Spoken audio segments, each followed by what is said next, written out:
Birds are flying strong and fearless. Green is greener in shrubs and trees. The sky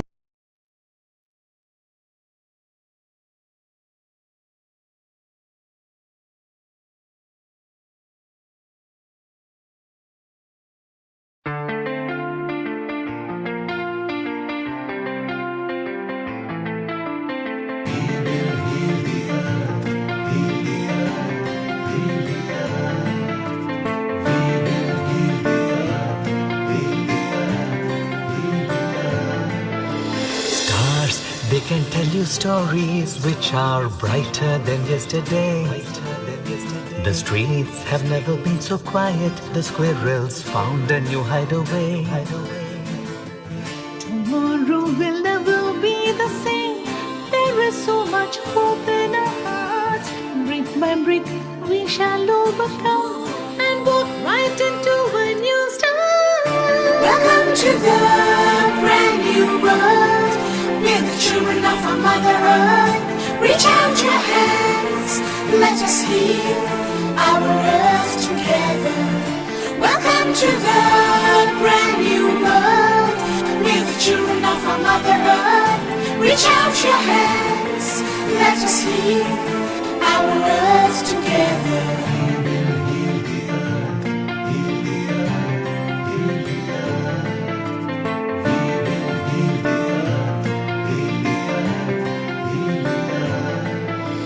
Birds are flying strong and fearless. Green is greener in shrubs and trees.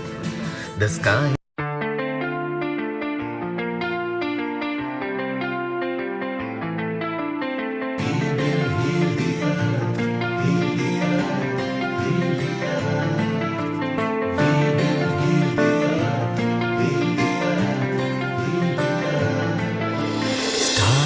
they can tell you stories which are brighter than yesterday. The streets have never been so quiet. The squirrels found a new hideaway. Tomorrow will never be the same. There is so much hope in our hearts. Brick by brick we shall overcome and walk right into a new start. Welcome to the brand new world. We're the children of our Mother Earth. Reach out your hands, let us heal our earth together. Welcome to the brand new world. We're the children of our Mother Earth. Reach out your hands, let us heal our earth together.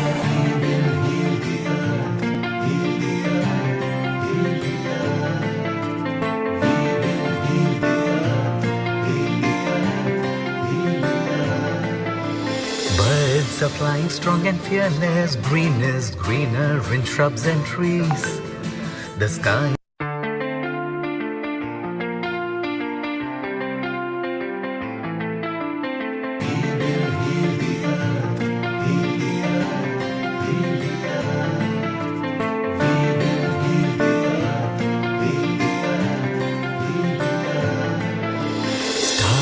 they can tell you stories which are brighter than yesterday. The streets have never been so quiet. The squirrels found a new hideaway. Tomorrow will never be the same. There is so much hope in our hearts. Brick by brick we shall overcome and walk right into a new start. Welcome to the brand new world. We're the children of our Mother Earth. Reach out your hands, let us heal our earth together. Welcome to the brand new world. We're the children of our Mother Earth. Reach out your hands, let us heal our earth together.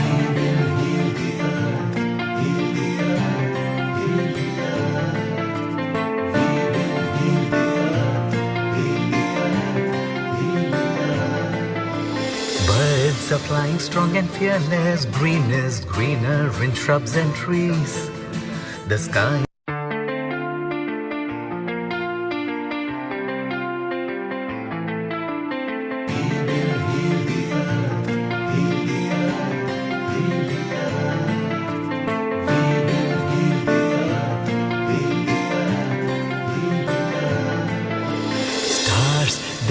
you stories which are brighter than yesterday.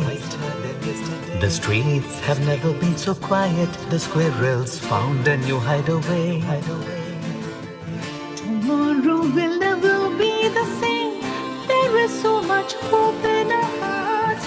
Brick by brick, we shall overcome and walk right into a new start. Welcome to the brand new world.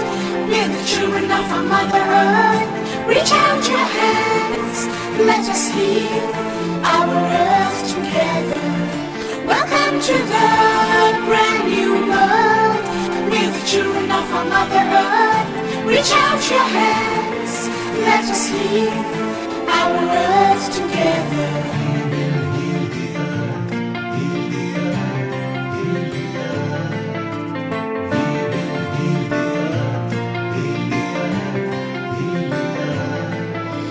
Birds are flying strong and fearless. Green is greener in shrubs and trees. The sky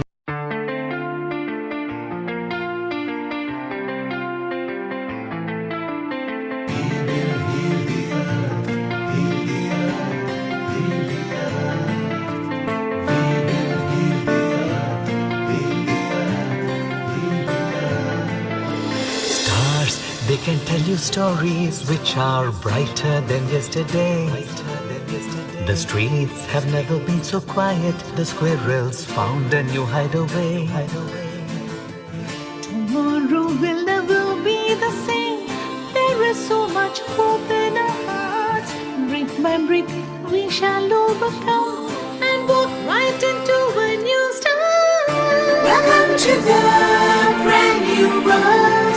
We're the children of our Mother Earth. Reach out your hands, let us heal our earth together. Welcome to the brand new world. We're the children of our Mother Earth. Reach out your hands, let us heal our earth together.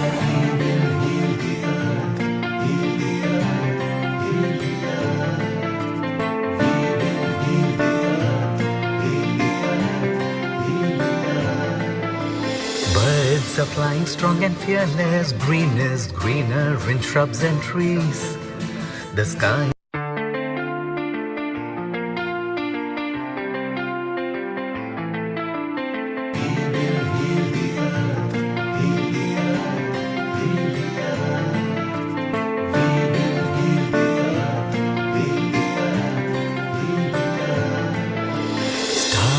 they can tell you stories which are brighter than yesterday.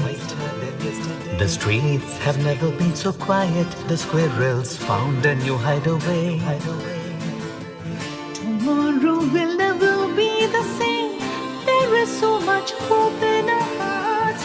Brick by brick, we shall overcome and walk right into a new start. Welcome to the brand new world. We're the children of our Mother Earth. Reach out your hands, let us heal our earth together. Welcome to the brand new world. We're the children of our Mother Earth. Reach out your hands, let us heal our earth together.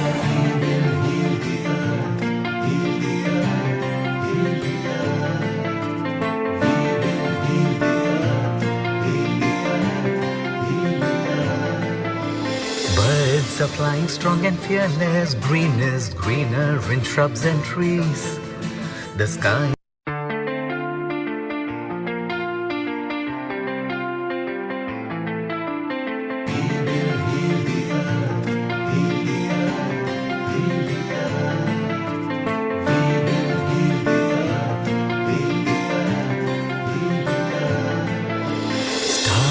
they can tell you stories which are brighter than yesterday.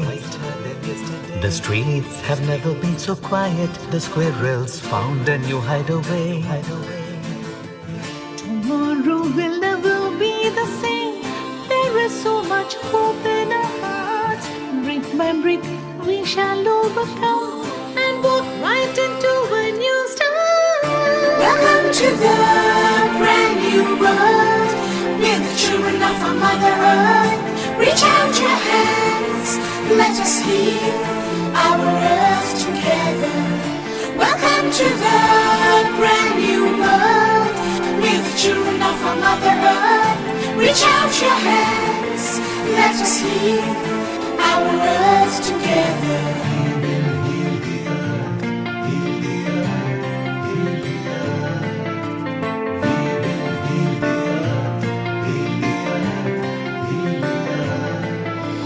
Birds are flying strong and fearless, green is greener in shrubs and trees. The sky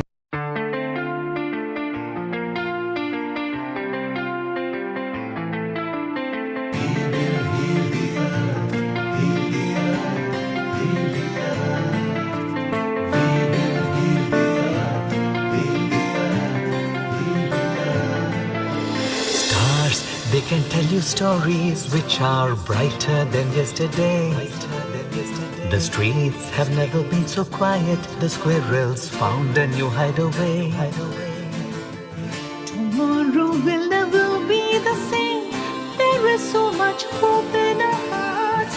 Brick by brick, we shall overcome and walk right into a new start.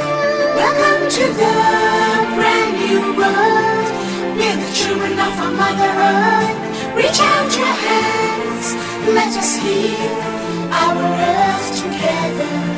Welcome to the brand new world, with the children of our Mother Earth. Reach out your hands, let us heal our earth together.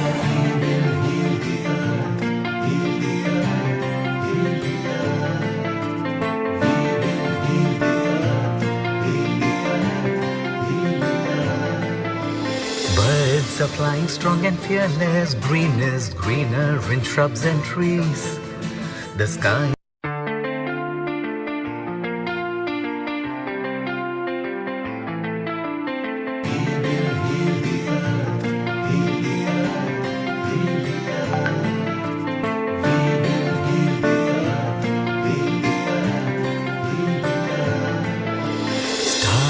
they can tell you stories which are brighter than yesterday. The streets have never been so quiet. The squirrels found a new hideaway. Tomorrow will never be the same. There is so much hope in our hearts. Brick by brick, we shall overcome and walk right into a new start. Welcome to the brand new world, with the children of our Mother Earth. Reach out your hands, let us heal our earth together. Welcome to the brand new world, with the children of our Mother Earth. Reach out your hands, let us heal our earth together.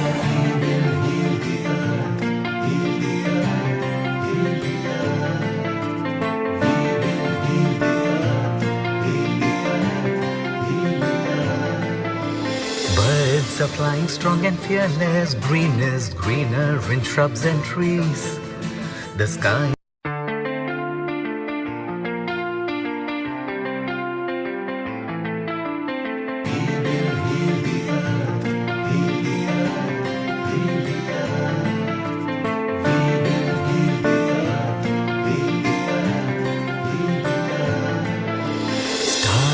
they can tell you stories which are brighter than yesterday.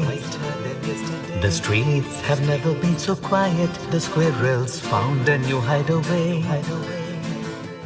Tomorrow will never be the same. There is so much hope in our hearts. Brick by brick, we shall overcome and walk right into a new start. Welcome to the brand new world, with the children of our Mother Earth. Reach out your hands, let us heal our earth together. Welcome to the brand new world, with the children of our Mother Earth. Reach out your hands, let us heal our earth together.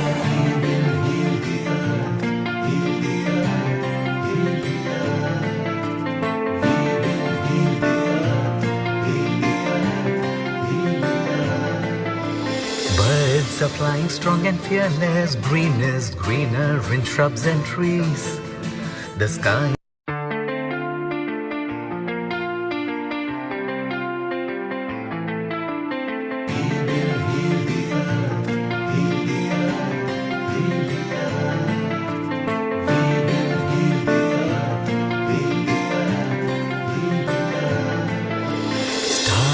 they can tell you stories which are brighter than yesterday.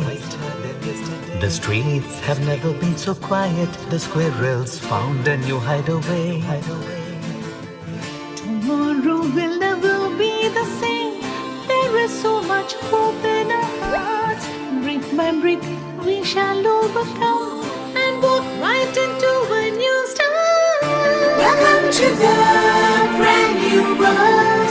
We're the children of our Mother Earth. Reach out your hands, let us heal our earth together. Welcome to the brand new world. We're the children of our Mother Earth. Reach out your hands, let us heal our earth together.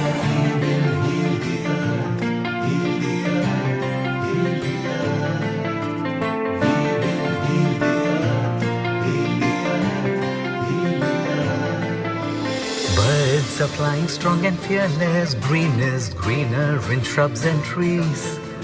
The sky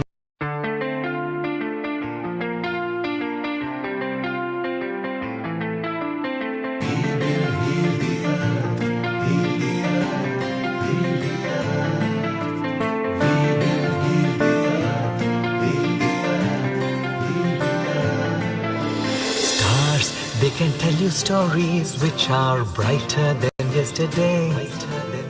The streets have never been so quiet. The squirrels found a new hideaway. Tomorrow will never be the same. There is so much hope in our hearts. Brick by brick, we shall overcome and walk right into a new start. Welcome to the brand new world. We're the children of our Mother Earth. Reach out your hands, let us heal our earth together. Welcome to the brand new world. We're the children of our Mother Earth. Reach out your hands, let us heal our earth together.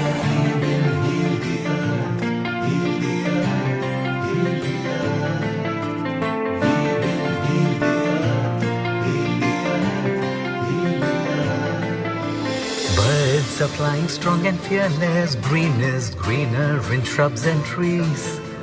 The sky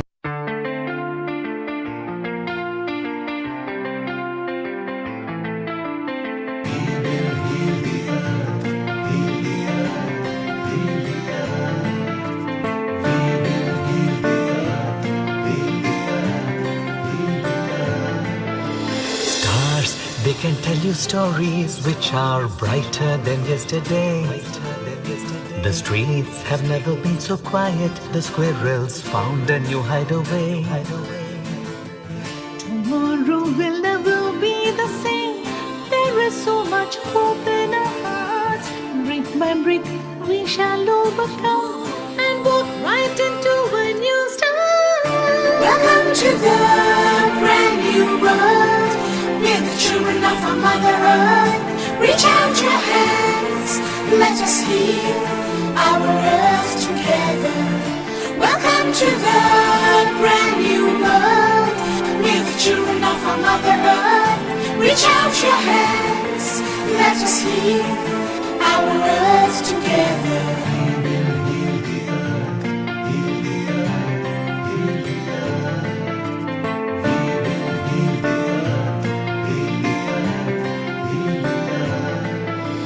Birds are flying strong and fearless, green is greener in shrubs and trees. The sky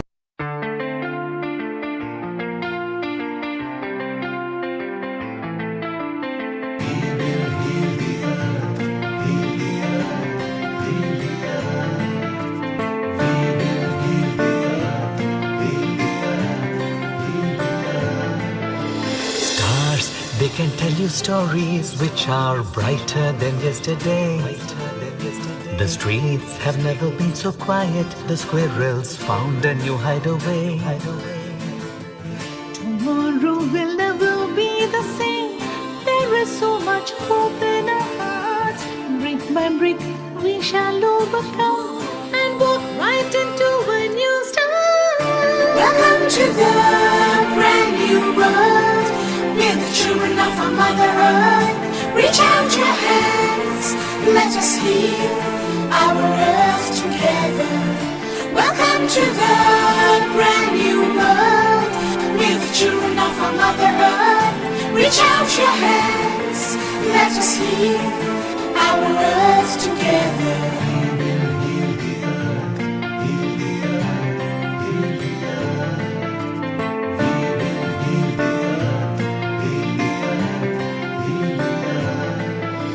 Birds are flying strong and fearless. Green is greener in shrubs and trees.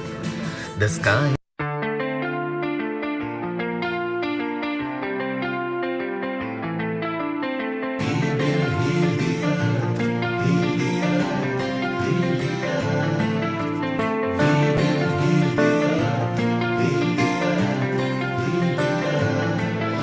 Stars, they can tell you stories which are brighter than yesterday. The streets have never.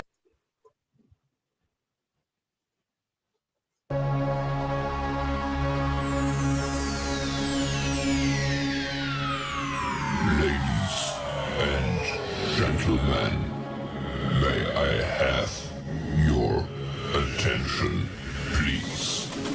The show starts in 10, 9, 8, 7, 6, 5, 4, 3, 2, 1, go. A global namaste to all of you out there. Welcome to Healing Our Earth's 76th event. So today we have a very exciting show lined up for you, and it is, of course, wellness and healthy lifestyle for families. That's right. I hope all the families out there have tuned in right now. If you wanted to let all your friends and family know, quickly share, let them know, because you have an amazing show lined up for you today.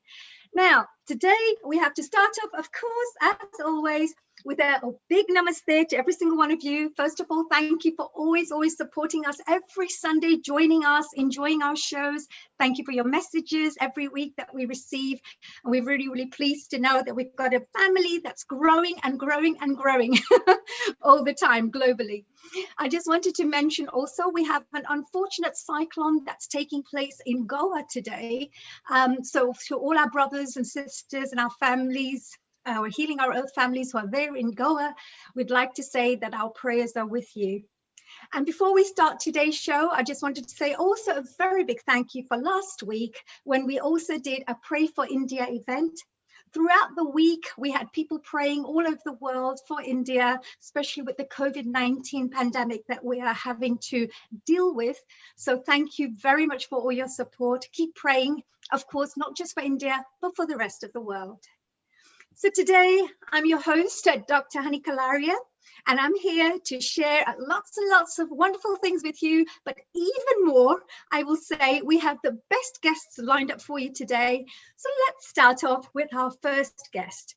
Now, before we start off any of our events, we always start off with a little prayer.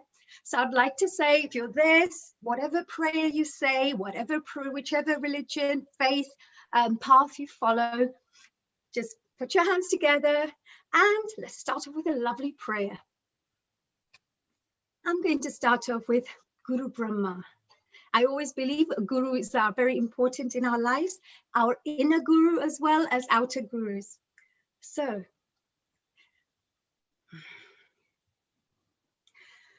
Guru Brahma, Guru Vishnu, Guru Deva Maheshwara, Guru Sakshat Param Brahma, Tatsmai Shri Guruve Namaha. Om Shanti, Shanti, Shanti. Peace to every single person out there.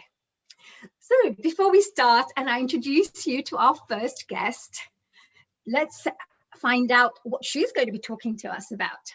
Now, this young lady, she is absolutely amazing, Priyanka Rowe, and she's going to be speaking to us about how to transform your mindset in 6 weeks. That's right, in as little as 6 weeks. Remember, if you transform your mindset, your whole reality changes, how you see life changes. So there are many, many good benefits out of changing your mindset to a more positive one. Now, Priyanka Rowe is a mind coach. She has led a nomadic, multicultural childhood, having lived and studied in 10 cities and 7 countries, wow, including London. She also has a decade of corporate sales experience in Marriott International and the Ritz as well, where her clientele includes people like vertical heads across the banking and consultancy, aerospace, pharmaceutical, diplomatic circles, and all sorts of wonderful things. Wow, she's got a vast amount of knowledge, I can see, and experience. She's an alumni of Warwick Business School, UK, with a master's degree in marketing and strategy. Her professional credentials include being a mind coach, a licensed practitioner of LLP from the Society of Neuro-Linguistic Programming. And her tutor, her trainer was Dr. Richard Bandler, which is great. And of course, she's also a certified image consultant from the London Image Institute and a certified practitioner of EFT and belief clearing. Wow, what a long list of wonderful skills and talents this young lady has. Now, there is another pandemic, the one running in the minds of people. In this masterclass, she will teach you what you need to attract and how your thinking attracts the right things. Well, let her discuss a little bit more about this rather than me. A big global namaste to you, dear Priyanka. Are you there? Thank you, Dr. Hani. Global namaste to you as well.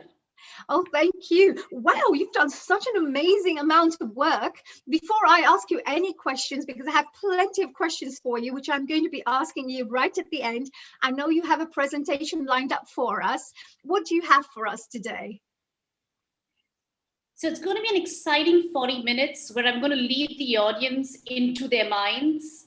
I'm going to show them why the mind works the way it does, how it works, and more importantly, how you can make it work for you and not against you.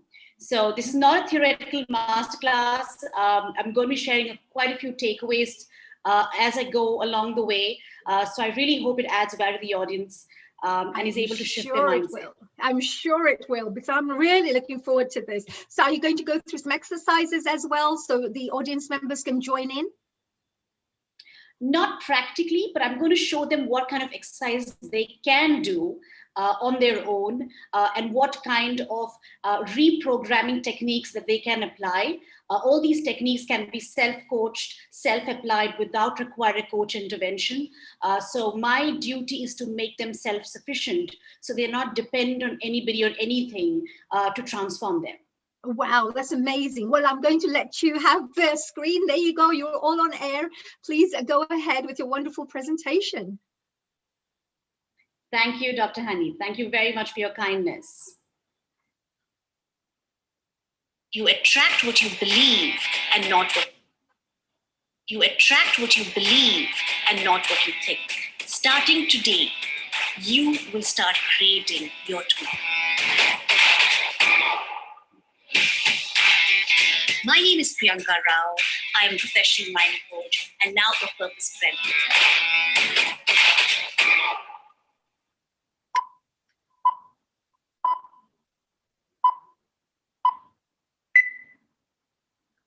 A global namaste to the entire online community of Healing Our Earth and all the audiences who have tuned in from United Kingdom, United States, India, and Africa and Middle East as well. A very, very warm welcome to you. I'm so honored and privileged to be invited by the team of Healing Our Earth to be here speaking on this free global online session on wellness and healthy lifestyle for families.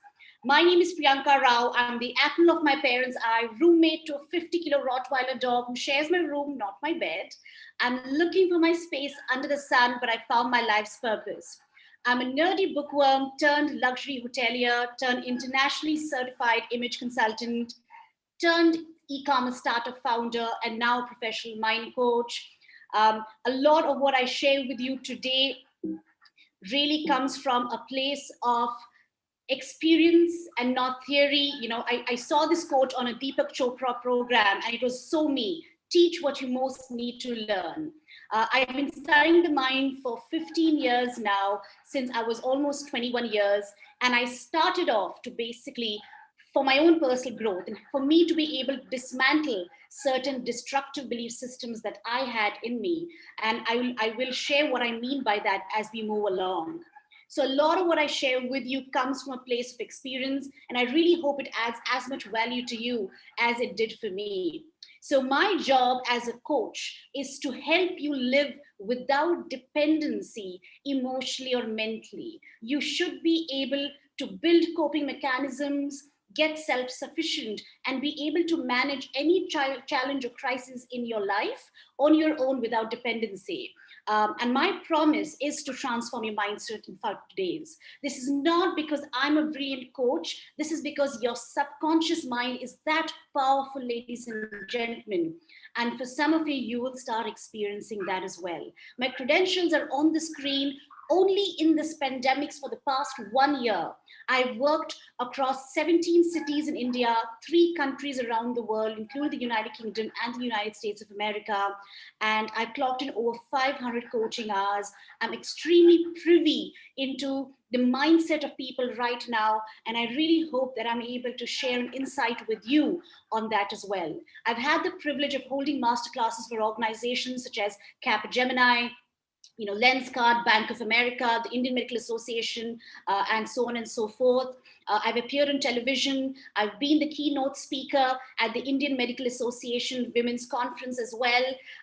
And what you see on the screen, ladies and gentlemen, is a very strong insight on what I mean by the other pandemic.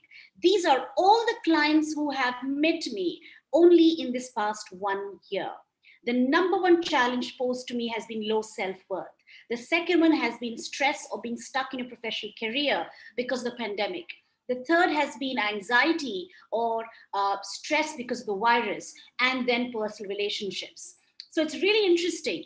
We're currently under a medical pandemic, but it is triggering other emotional challenges in people because your belief systems are being triggered by the challenge that's around you in this world. And you'll get a better understanding of that as I move along.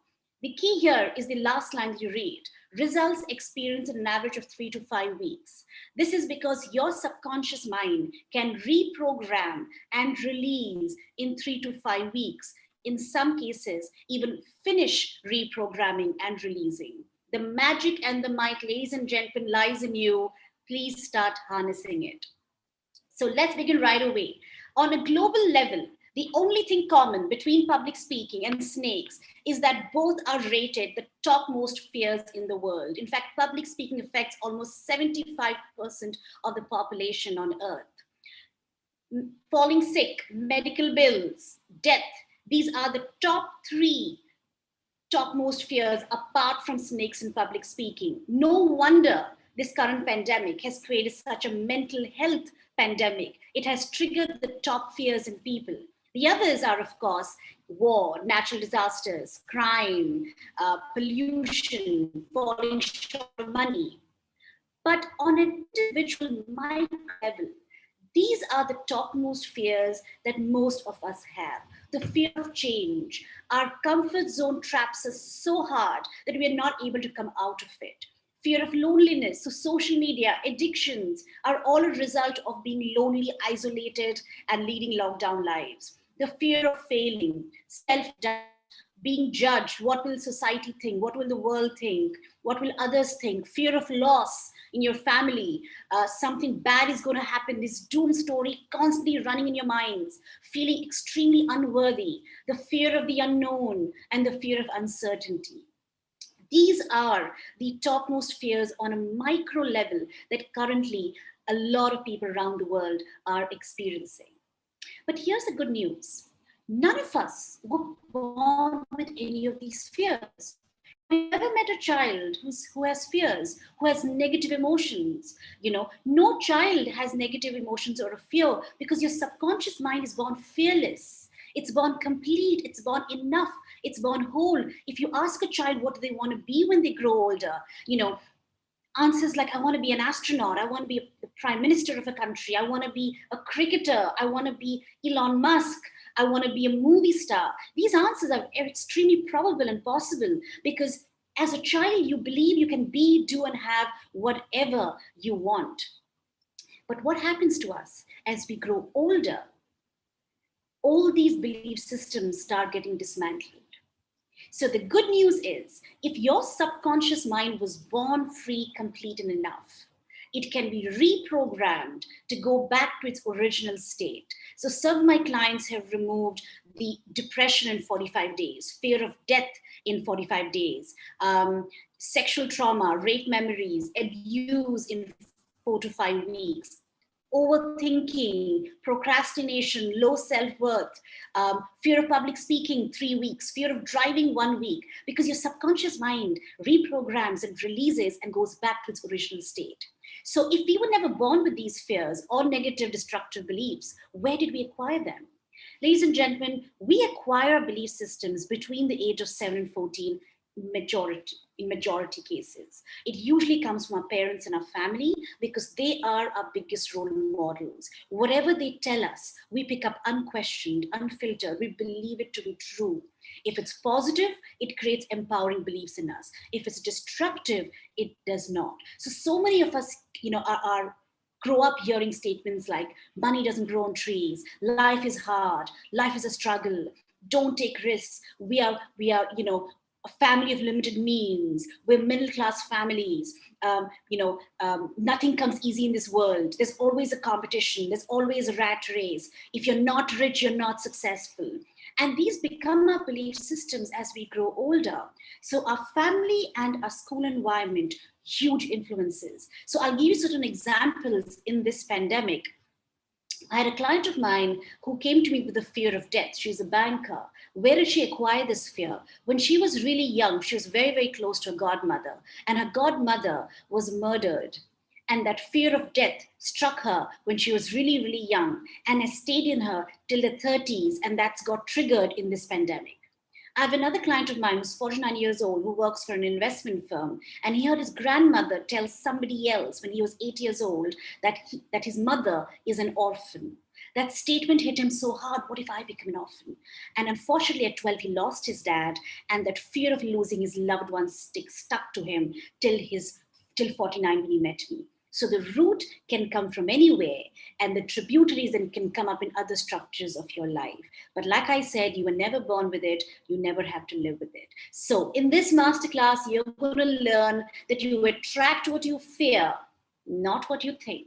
You're going to learn how you can reprogram your subconscious mind. And for some of you, you will start reprogramming today because I am going to share with you a few takeaways. So I hope you have your pens and papers ready because I'm going to begin right away. You're going to understand what the Roman Emperor Marcus meant when he said his thoughts make of it.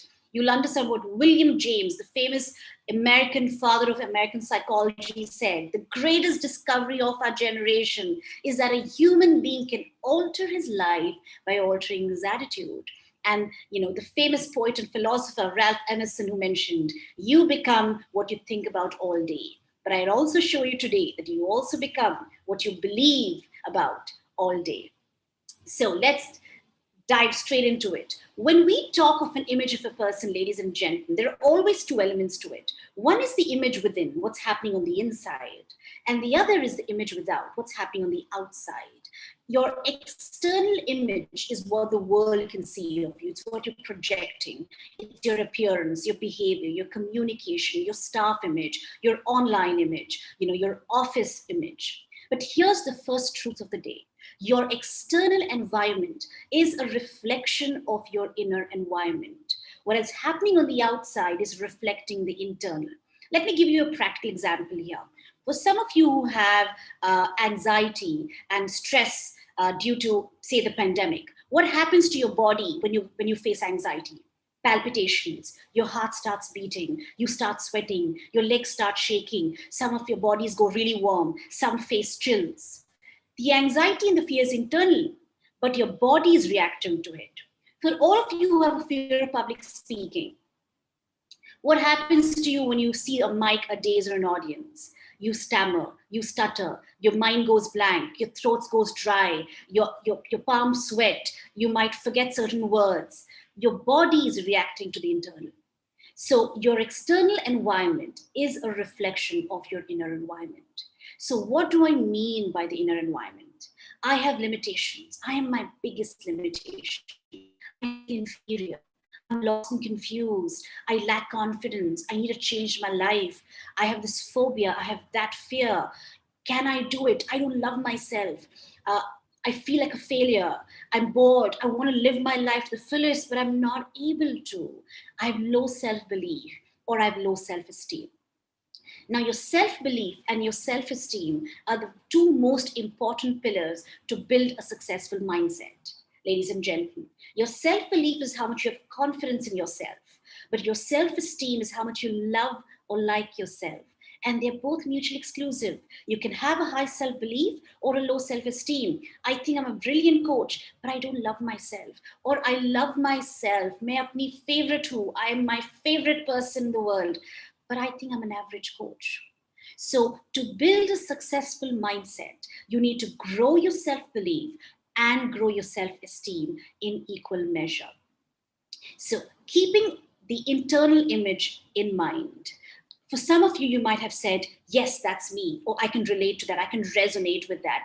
That's what that's exactly what I experience. And yes, I want help. Where do I begin? We begin today and right now. And let me show you how you actually can reprogram and release some of these destructive belief systems, right? So the whole universe is a gigantic field of energy. And the science that studies it is quantum physics. Your energy, I'm energy, oxygen, food, money, emotions, feelings, fears, everything is energy. And because everything is energy, energy operates on laws. Absolute, complete, non-negotiable, universal laws that don't change for anybody. If I drop this pen, it has to fall down. The law of gravity is not going to turn around and tell me, Priyanka, it's Sunday, I'm on holiday, it's a weekend, I'm not working. It's not going to work. But because it's energy, the biggest law in the world is the law of attraction, which works on the premise that's on your screen: like attracts like. One energy attracts similar energy.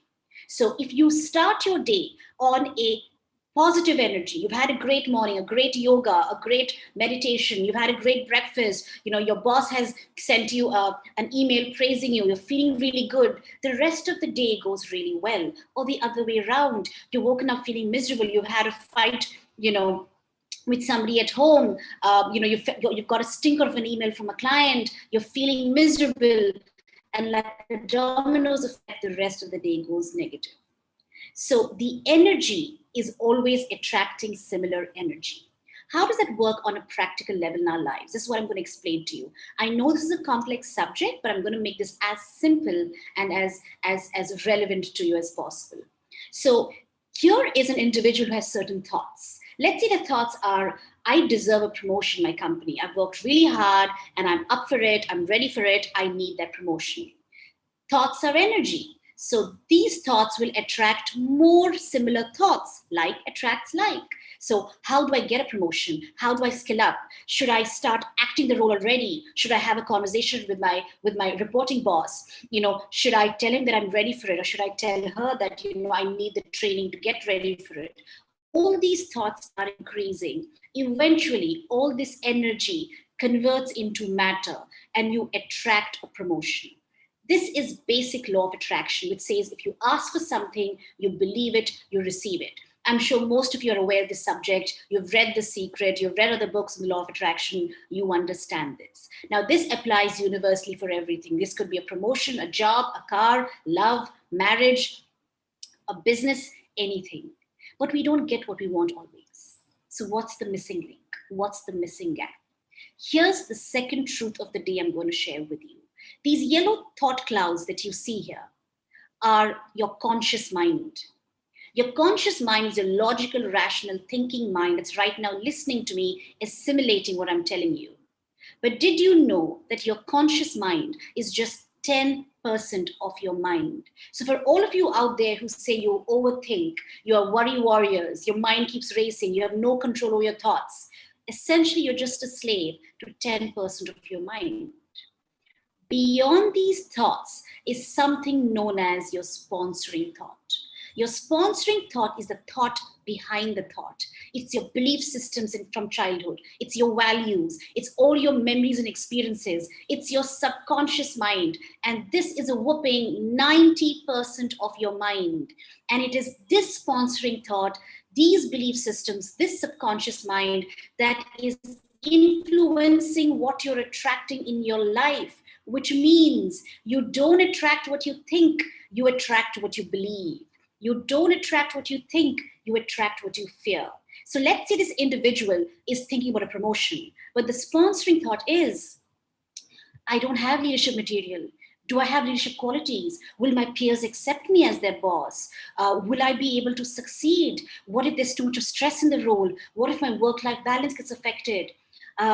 These are all your thoughts, and that blocks you from taking action for a promotion or blocks you from attracting it. So your sponsoring thought can be anything. If you're a CXO or a vertical head who believes that you're burnt out and you need to reinvent or create a change in your life, your sponsoring thought could be, I've done this all my life. What if I fail? What will society think? This is my comfort zone. I fear the unknown. I'm not able to shift and reinvent myself, and that blocks you. If you are a homemaker who would like to start a business, your sponsoring thought could be, but will my kids not have me around? I feel guilty. I need to also look after my home. I've never had a business. What if I lose money? I don't know what it's like to be an entrepreneur. And that blocks you from taking action. So your sponsoring thought is influencing your everyday decisions, thoughts, feelings, actions, your approach to life, even your approach to yourself. It's positive, it leads to positive actions. If it's negative, it creates blocks. So in this COVID pandemic times, these are the top 4 COVID mindsets in the sponsoring thought that I have discovered based on all the clients that I've worked in the past 1 year. Number 1 is anxiety and stress. I'm burnt out with stress. There are no customers. Economies are not doing well. When will the economy bounce back? I have EMIs and loans. My salary has been cut. I'm working from home and there's no work-life balance. I get panic attacks. Number 1. Number 2, feeling stuck and lost. I feel unfulfilled. I feel the whole pandemic has, made me lose my dreams and goals. I have no direction in life. I'm bored. I'm feeling monotonous. I need a change. I'm feeling unfulfilled, stuck and lost. The third one is overthinking. What if scenarios that keep running in your mind, the fear of tomorrow, the fear of the unknown. When will life come back to normal? Will this corona ever go away? Will I ever be happy? Will I ever go back to work? Overthinking. And the number 1, of course, is fear of death, fear of falling sick. Even a cold or a cough gets you panicked, fear of losing your loved ones, fear of dying alone, fear of stepping out of your home.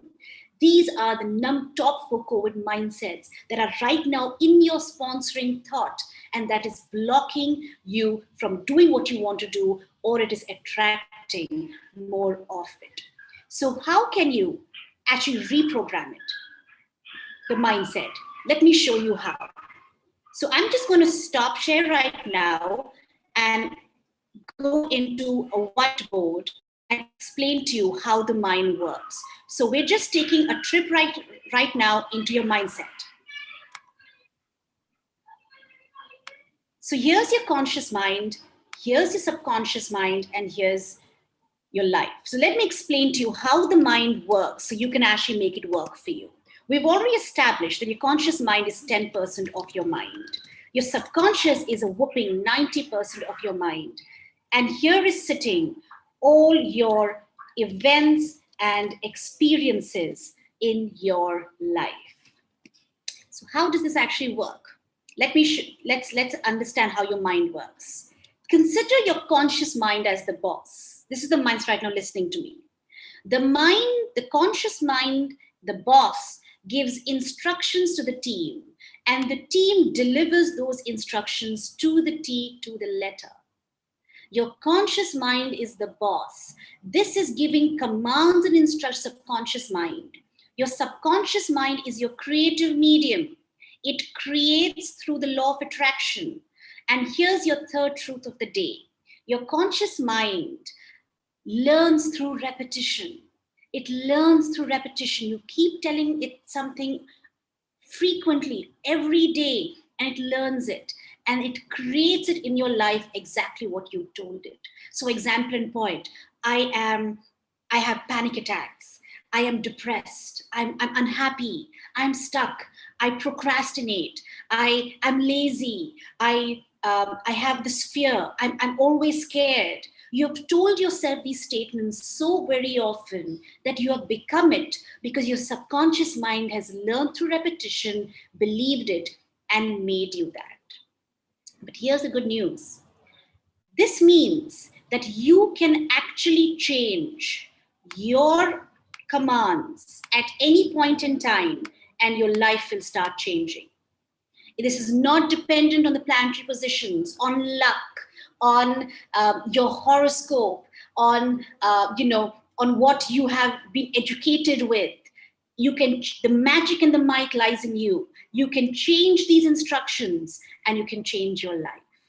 So how do you change these instructions is what I will teach you right now. So some of you can start designing your mental commands to actually help you reprogram. So here's an indication of what is your conscious mind and what is your subconscious mind. So the red is your conscious mind and the purple is subconscious mind. Your conscious mind is active and dominant when you're awake, like right now. But when's your subconscious mind active and awake? In your sleeping state. Did you know the first 10 minutes of your wake up, your subconscious mind is still active? This is why we sometimes remember our dreams and details that we dreamt of, but a few hours later, we can't remember them because your subconscious mind is active in the first 10 minutes. Your subconscious mind is also active in the last 10 minutes just before you go to bed, when you're half groggy and half sleepy. It's active in meditation, in pranayam, in breath work, in yoga, in prayer, in moments of great happiness, even in physical inertia. I'm just sitting out here, drinking a cup of coffee, wishful thinking, daydreaming. My subconscious mind is active. Now, why is this important? When your subconscious mind is active, as soon as you wake up, just before you go to bed, meditation, prayer, yoga, fitness, pranayam, happiness, you will use that fertile time to reprogram your subconscious mind with the mental commands I'm going to give you, because it is the most receptive at that point in time. Secondly, if you look at the third note that I've put up here, is the most important.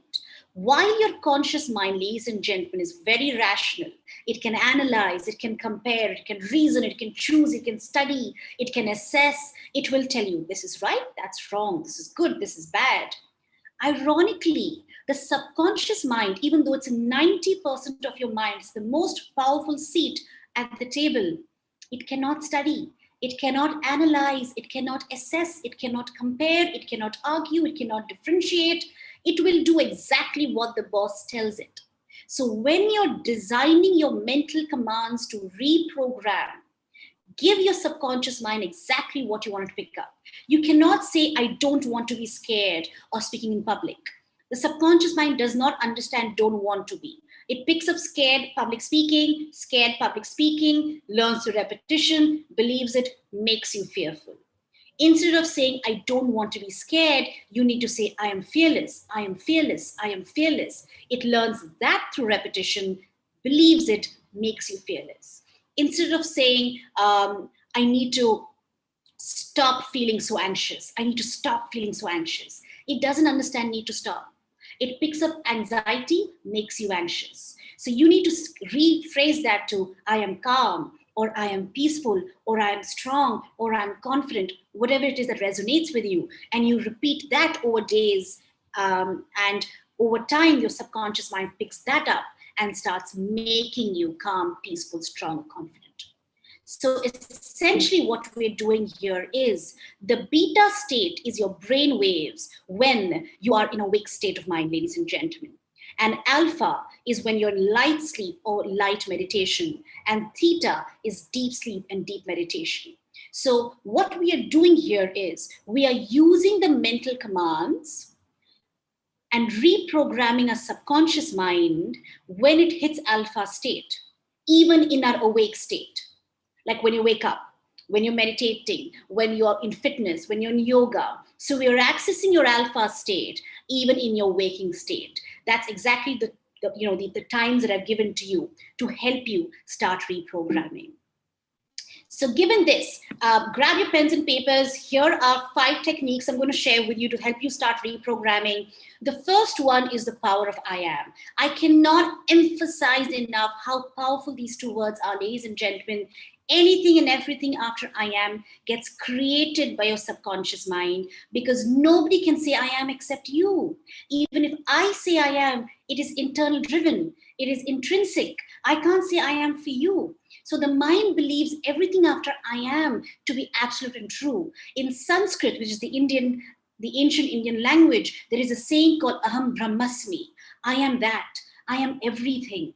So the mind believes everything after I am to be you. So think of all the I ams you've used now. I'm lazy. I'm allergic to exercise. I am a procrastinator.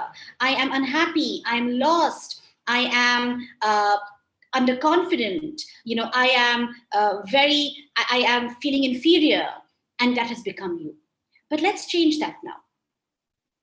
The first command I want to give you, especially in this pandemic times, is I'm fearless. Now, mind you, this is not an affirmation. This is a mental command. What's a mental command? A mental command is, number 1, meant to reprogram. And secondly, a mental command is one that your mind cannot object to, because you were born fearless. This is your authentic subconscious state. This was what you were when you were a child. The mind says, I remember this was me. Oh, I want to be that again. And it starts reprogramming. Affirmations don't always work, ladies and gentlemen. I am confident. I am brilliant. I'm abundant. I'm healthy. I'm magnificent. Because your mind can object to it. What do you mean you're confident? Of course you're not. What do you mean you're powerful? What do you mean you're abundant? It doesn't make sense to me. You're always unhappy. It can object to it. But I'm fearless, it cannot, because you were born it. How are we going to use this mental command? Again, when your subconscious mind is active. Where as soon as you wake up, you're brushing your teeth, I'm fearless. You're having a shower, I'm fearless. You're driving to work, I'm fearless. In your yoga, in your meditation, I'm fearless. You're jogging or running, I'm fearless. Just before you go to bed, I'm fearless. You can even use heterosuggestions with this. What do I mean by that? When the command comes from outside, put post-it notes on your laptop, on your bathroom mirror, on your cupboard, on your car dashboard, on your study desk. Even when you're working, your mind is reading, I am fearless, I'm fearless. You can make a wallpaper for your phone. So every time you pick up your phone is reading, I am fearless. Your mind is reading, I am fearless. This is how you surround the subconscious mind with this command. You just need to do this for 3 or 4 weeks, ladies and gentlemen. Your mind reprograms that fast.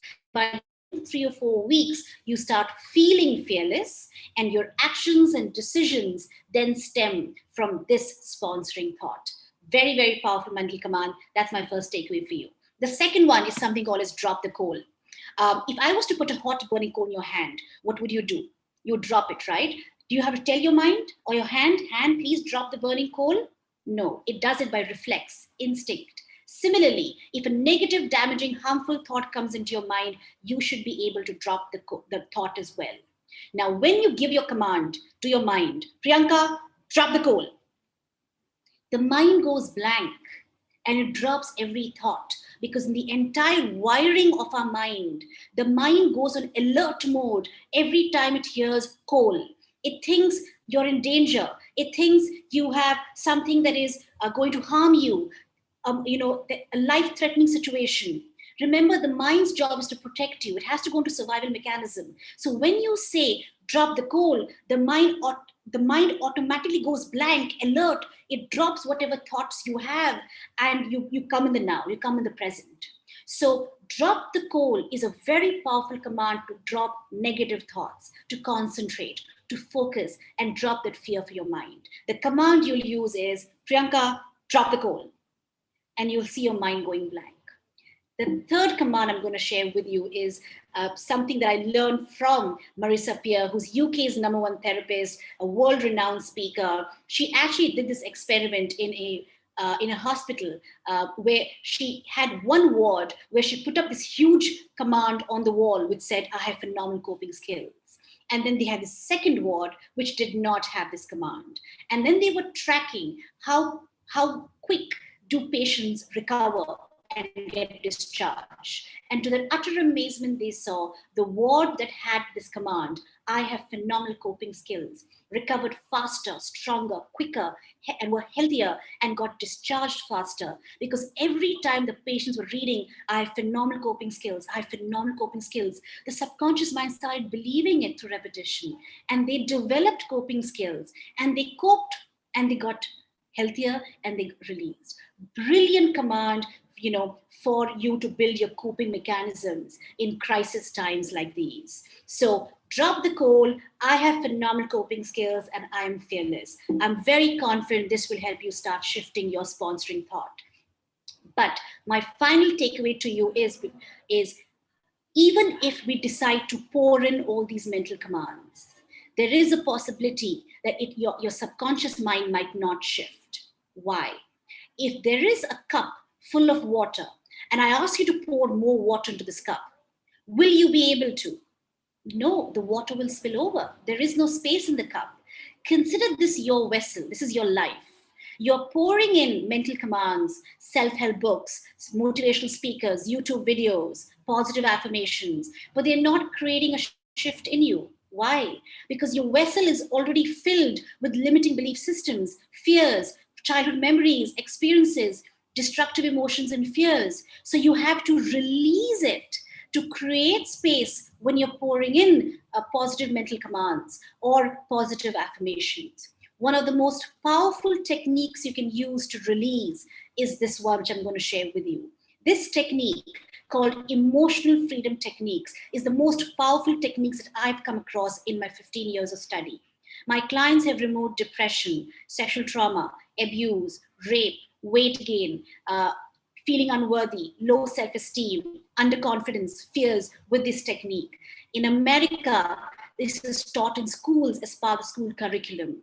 EFT is part of energy medicine. This is where ancient Indian Ayurveda, traditional Chinese medicine, and the South American shamanic traditions come from, which believes that we are all an energy body. So energy can be treated with energy. So Western medicine today is embracing energy medicine. Tons of medicals and journals and medical articles on it. And EFT that you see on the screen, emotional freedom techniques, is the technique to help you release any fear, limiting thoughts, beliefs, and anything that's stopping you. Please Google this technique. Please check it on YouTube. It can be self-coached. It can be self-learned. It can be self-applied. This is my last takeaway to you. This will completely change your life. It's today used for clinical health purposes. There are tons of articles on this.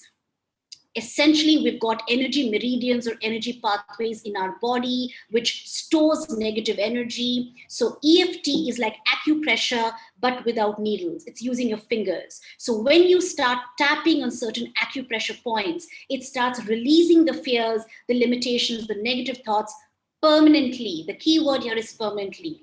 Emotional freedom techniques. Please Google it. Please YouTube it. Please learn this. This will help you release as well as pour whatever I taught you today.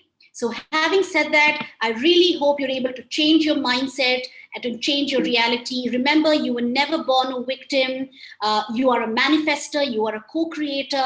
Claim your power back, the power of your thought, the power of your beliefs, and start creating the life you need. I love this quote of Vishen Lakhani, who says, your soul isn't here to achieve, it is to evolve. Please start evolving. take action right now. Get a coach, get a mentor. You can follow me on Mind Coach Priyanka Rao on Facebook, Instagram, YouTube. On an everyday basis, I share several mindset hacks to reprogram and release. If you really enjoyed what I said, there's always free accessible information on my social media handles. And if you think you'd like to fast track your growth right now, remember, you were not born with these challenges. You don't have to live with them. And if you wish to continue having this conversation with me, you can get in touch with me for 2 of my programs, Mind Coaching and Belief Clearing Quest. My last takeaway before I hand it over back to Dr. Honey is that this program is for you if you procrastinate, if you have a fear of public speaking, if you have anxiety and panic attacks, if you're scared, if you lack confidence, if you overthink, if you're lazy, or you just want to learn the mindset of the most successful people. And the Belief Clearing Quest is for you if you're stuck, you're confused, you're unhappy, you have low self-esteem, you feel inferior, you lack confidence, and you're scared. I'm going to share with you how you can actually get in touch with me. Mind Coach Priyanka Rao. My email address is on the screen. My website is on the screen. If you believe that I could be a right coach for you, please, I open myself up to receiving your emails or your messages online. And having said that, God bless you all. Stay safe. And thank you very much for your time and your patience. Over to you, Dr. Honey. Wow, that was just absolutely amazing, Priyanka. In such a short time, you shared such amazing information. May I ask you to perhaps stop sharing the screen, if that's okay, dear Priyanka? Thank you. That was wonderful. How many years have you been studying this, Priyanka? So I've been studying the mind since 21, so that's 15 years. Wow, that's wonderful. Yeah. 15 years. So one of the reasons I actually started studying that was because when I was young, I grew up in Europe for the most part of my younger years. And I used to face racism and bullying on an everyday basis in the American school that I was studying in Paris. And that acquired destructive belief systems in me, which when I grew older, started spilling over to other areas of my life. So a lot of what I shared with you today comes from a place of experience because I apply that on me to remove those belief systems. Wow, that's brilliant. And I think that's the best way to teach others when you've been through something yourself, you've been through the practical experience, you've tried it yourself, you know it really does work, and then pass on that knowledge to other people. It's the most powerful. And you also talked about, some really interesting things you talked about, the conscious and the subconscious mind. And you talked about the reservoir of experiences and events that are all there within the subconscious. And Yes. The boss and the one that just follows the instructions. So the conscious mind is the boss, of course, and the subconscious mind just follows instructions.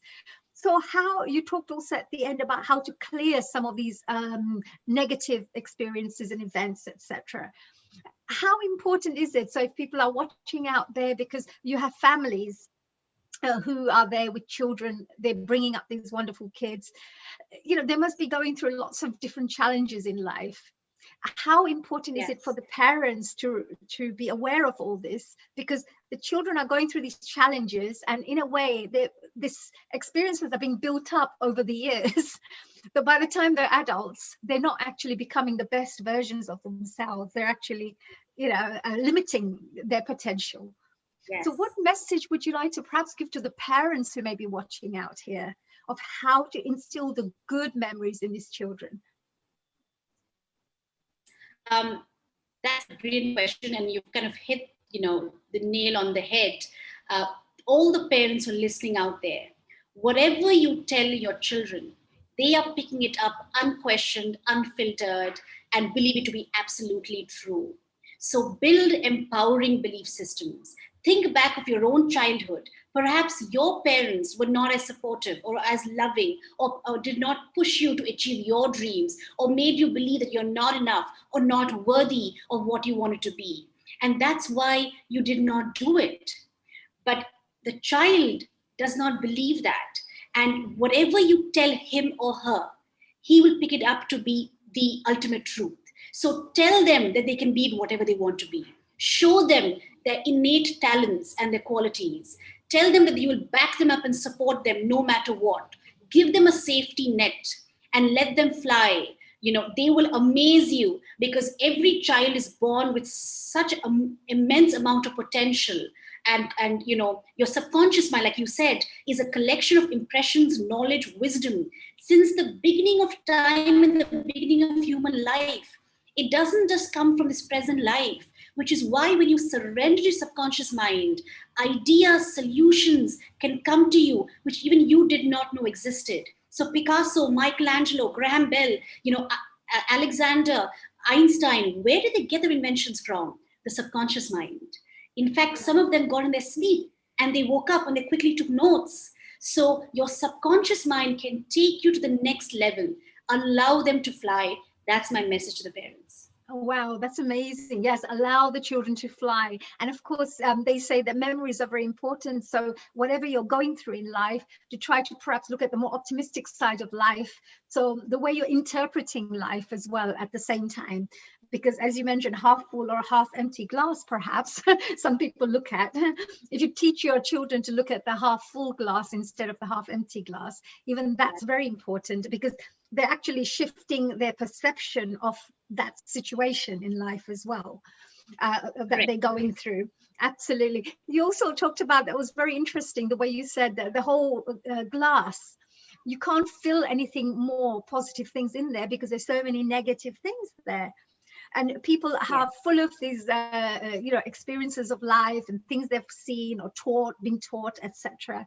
So how about, again, in families, maybe, you're helping to help your children evolve and you're going through lots and lots of experiences. How do you help the children clear some of the baggage they may have? Because then you want to fill it up with nice positive energy. It's never too late to help your children become the best versions of themselves. So wherever you are at this moment in time, how do you help maybe difficult children, perhaps they've gone through some situations, to clear it, to help them become better individuals as well? Yes, it's never too late to a child or even an adult to change. My oldest client was a 76-year-old lady who wanted to shift her mindset. So it's never really too late. The best technique that I can share for children is emotional freedom techniques. This is actually taught in schools as part of the school curriculum in America, because as a child, if you are taught to release fears, negative emotions, anything limiting you, kind of nip in the bud before it grows inside, like a monster inside of you, it doesn't grow as you grow older. So emotional freedom techniques, to all the parents out there, please Google it, please YouTube it. There are EFT practitioners as well around the world. If you can teach your child EFT, it will be their best friend for life. I've been self-tapping on for 10 years now, and I wish I had this when I was a child. I would probably have grown up with several different experiences. So that is my takeaway, or my give to the parents who want their children to remove negative memories, experiences, or emotions. Emotional freedom techniques. That's amazing, because when you look at the Indian Eastern philosophy, where you talk about the nadis, the nadi system, and you talked about the meridians, which come from the Oriental, the Chinese, or so, the Asian background. So, we say there are all these lines, not just like the blood vessels. You have the energetic lines all around your body as well. So when you're actually doing the tapping, you're actually releasing these energies and allowing the energy. So if we can maybe see it as energy, like a wire, there's energy, and then something's like a water pipe, something is stuck. And if you open it up again, the water starts flowing again, maybe. So sometimes you've got these trapped energies, you need to get flushed out, of the system.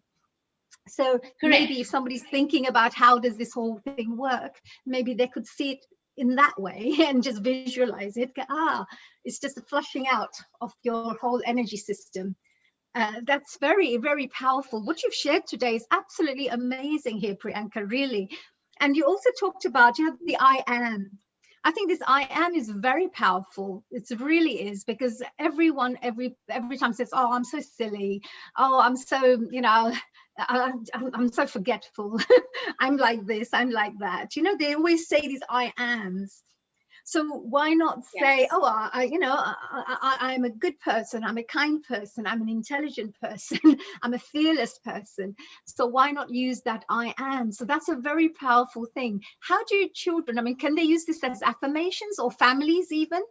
Like, sometimes you have a family affirmation that we are a great family, we're a happy family. How would you help people use this kind of techniques as a family? So I have actually had clients who have kind of framed an I am fearless, or I am enough, or I'm worthy, or I'm deserving, or I matter. And they have actually placed these frames in their living rooms, or in their bedrooms, or in their kids' rooms. So every time you are there, you're reading it. So your subconscious mind is absorbing it even when you're doing your day-to-day chores. And because it's so powerful, it is assimilating it. So for families, this is the best way to actually do it. We are can get confused with the subconscious mind, but I am cannot. So even if you put it up as a family, each one is reading it as I am, and each subconscious mind is reading it for them. So Okay, my got it. suggestion is to stick to I ams and not we are, because the subconscious mind will pick that up faster and stronger. Oh, And good. that's a brilliant technique you can actually follow as a family. Right. So you can put it all up everywhere. So whatever the family wants to, it's more fun that way, isn't it? When you work Yes. together as a family, saying, okay, that this is who we are, this is what the vision we're working towards as a family, and makes it more fun. Children like it because it's more like a game, and it's helping to move them in the right direction, because I'm very much about fun. I have a whole page, by the way, of I ams on my wall as well. I've had it for 15 years. So every time you go out of alignment, you always look at it, I'm like this, it's okay. When you become impatient with something, say, I'm patient, I'm a patient person. So you remind yourself. So it definitely helps a lot to have this I am there. This is great. Definitely. So is there Priyanka, is there any final messages that you may feel that you would like to share with our audiences? Very soon, of course, we're going to be going through to meet our next guest, of course, which is Ira Kaur. And she's also going to be speaking to us about how, the lifestyle changes actually saved her from getting COVID-19, saved her from COVID-19. So, which is a very powerful subject too. But before we go on to her, is there any final questions or anything that you would like to share with us, Priyanka? Yes, the final message for all the audiences who are online and hearing us is, remember, your mind does not know the difference between real and imaginary. So you can make the mind believe what you want it to believe. So start claiming that power and make the mind believe what you want to believe, and become a master of your mind, not a slave. It's just a tool. Use it as a tool. God bless you and stay safe. Oh, that is wonderful. Priyanka, actually, that reminds me of the Matrix. When we talk about the Matrix, like whatever you wanted to believe in your mind, whether you want to believe the red pill or the blue pill, it's that's what you'll be experiencing in life. So that's a very powerful. Sorry? It's the placebo effect. It's the Yes, placebo the placebo effect. effect. Believe it, it will. Yes, it will. Absolutely. I think that is absolutely amazing. People have healed themselves. People have literally completely healed themselves. People have just changed and transformed their lives. People have attracted the most amazing things to themselves just by the power of the mind. So Priyanka, what you have shared with us today, we're really, really grateful for. I'm sure every single audience member who's watching us out there have really found these gems of, wisdom that's come through here. And we wish you the best of luck. For one final time, you had a website that people can go and visit just in case people want to find out more about your work. Yes, www.priyankarao.com. If you want to get in touch with me, you can book a free 30-minute discovery consultation call from my website. Mindcoaching@priyankarao.com is my email, or you can just DM me online on Facebook, Instagram. Find me as Mind Coaching Priyanka Rao, and I'm happy to schedule a call for you. That sounds amazing. There you go. And just in case if you didn't catch that, just go and visit our Healing Our Earth website. You will find all the details there about Priyanka. Priyanka, thank you so much for joining us today. We would just like to say a very big global namaste to you for joining us. And we're wishing you the best of luck. Keep transforming lives, because I think what you're doing is one of the most powerful gifts you can give to other people, of transforming their whole future, evolving them. And so thank you. Keep up the great work, and we hope to see you back again in our Healing Our Earth. Thank you, Dr. Honey. Thank you very much, Healing Our Earth. And thank you, Mr. Kumar, for having me online. God bless you all. Thank you so much. We now actually go on to our next wonderful, really, really wonderful guest. She comes, of course, from India. This is Ira Kaur. Ira Kaur is going to be speaking to us about the lifestyle that saved her from dying with COVID-19. That's very interesting. But let's first find out a little bit about her background. Ira Kaur is a self-love mentor, author, wellness consultant, and jewelry entrepreneur. She's a lady on a mission to help maximize the potential of every individual and help them shine from within, which is really good. She's also been educated in courses such as NLP, life coaching, clinical hypnotherapy, pranic healing, crystal healing, sound healing, oh my gosh, yoga, inner engineering, vipassana, and Vaidehi Tantra as well. And together with being the author of another book, which is a really interesting book called Self-Love, The Power Within You. Now, Gems of Ira is her another project, which is her healing gemstone jewelry initiative, where each piece is individually customized and aligned to bring prosperity and abundance to the user. That's very interesting. We're going to find out more about. And with her over 12 years of experience in energy healing, she has conducted over 1,000 coaching sessions and has taught meditation to over 15,000 people. Oh my gosh, she is a little package, isn't she? Ira, I would like to really, really welcome you. A global namaste to you, dear Ira. Global namaste to everyone. Thank you, honey, so much for introducing me. It was lovely. And I will say you're looking so pretty today. Thank you so much. And so are you. Look at you. I love those flowers around you. So beautiful. So and lovely. The flower on your head, it's like blowing the mind. It's like, oh, this is the diva. And you said, I like feeling feminine, you know, and I feel flowers are very feminine energy, you know, that come through, which is great. Thank you for that. So, oh my gosh, Ira, you have done so much. You have a whole list of things that you have done, so many things you've studied, so many things you do. This jewelry you have, which is amazing because it actually has this energy that creates abundance in people who use it. We have lots to talk about today. So tell me, what will you be sharing with us today? So I'll be sharing the lifestyle, which I call the self-love lifestyle, because the lifestyle is something that you develop. It's not that you're born with. You need to change so many things. You need to change your small habits to inculcate that you become more beautiful, more stronger, more strengthful, more powerful. And actually everybody can. It's just like nobody had taught them to. They have taken the degrees of all the like MBA, PhD, but nobody taught that the simple technique just how to be happy.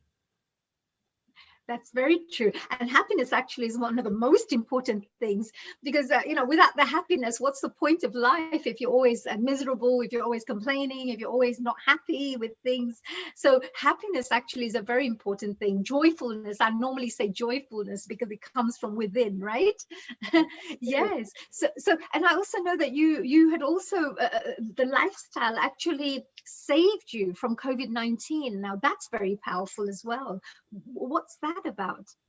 So I will say just on 16th, I was diagnosed with COVID, and that like 16 April.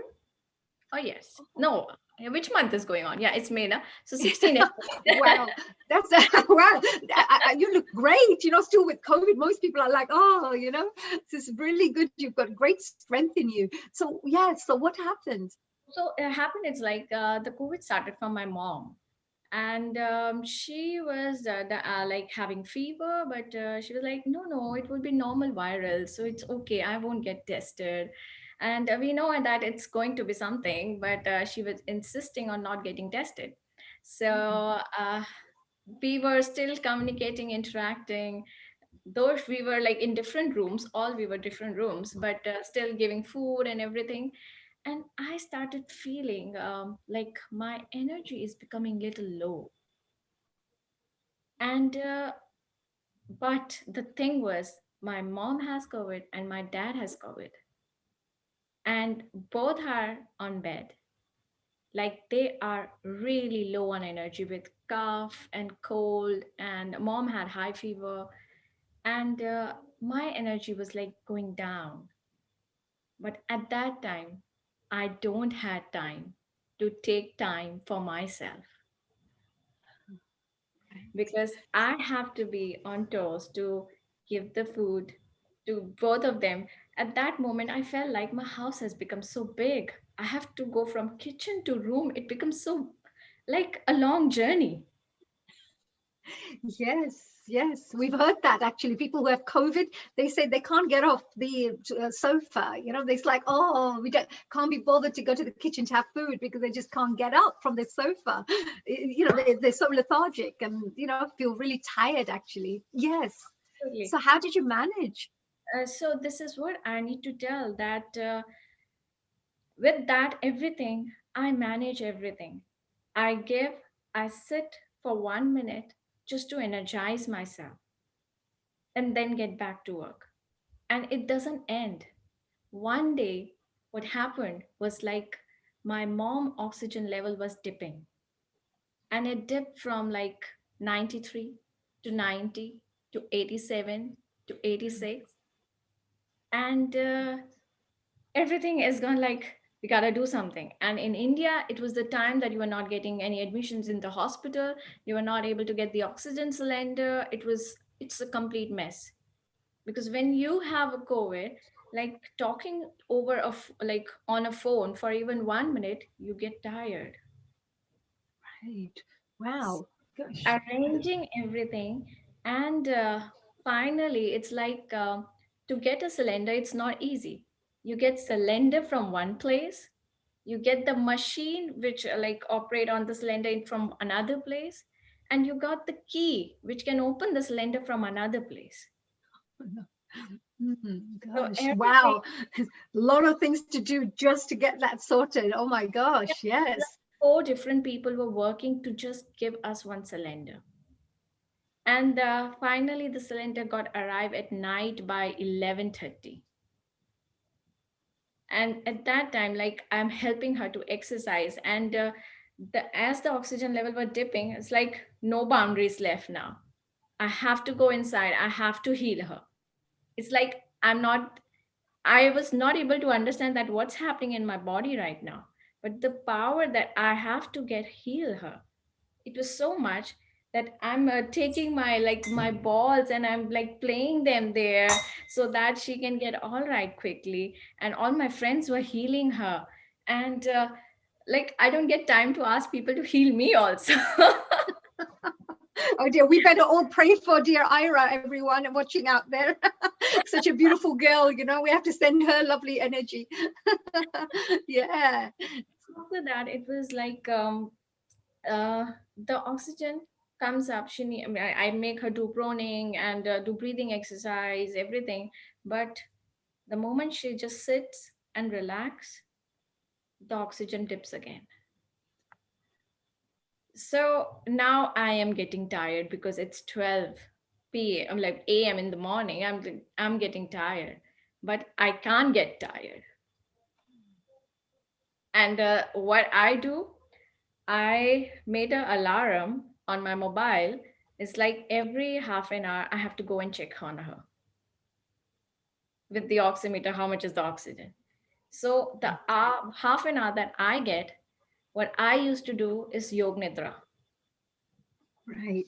Yes. Being Is aware this of that. is this the presentation? Is this something you wanted to do a presentation on, or is it something you will be sharing with us today? Because this is wonderful. You know how you look after your family, how the families come together during such tough times. You know how you have to support each other.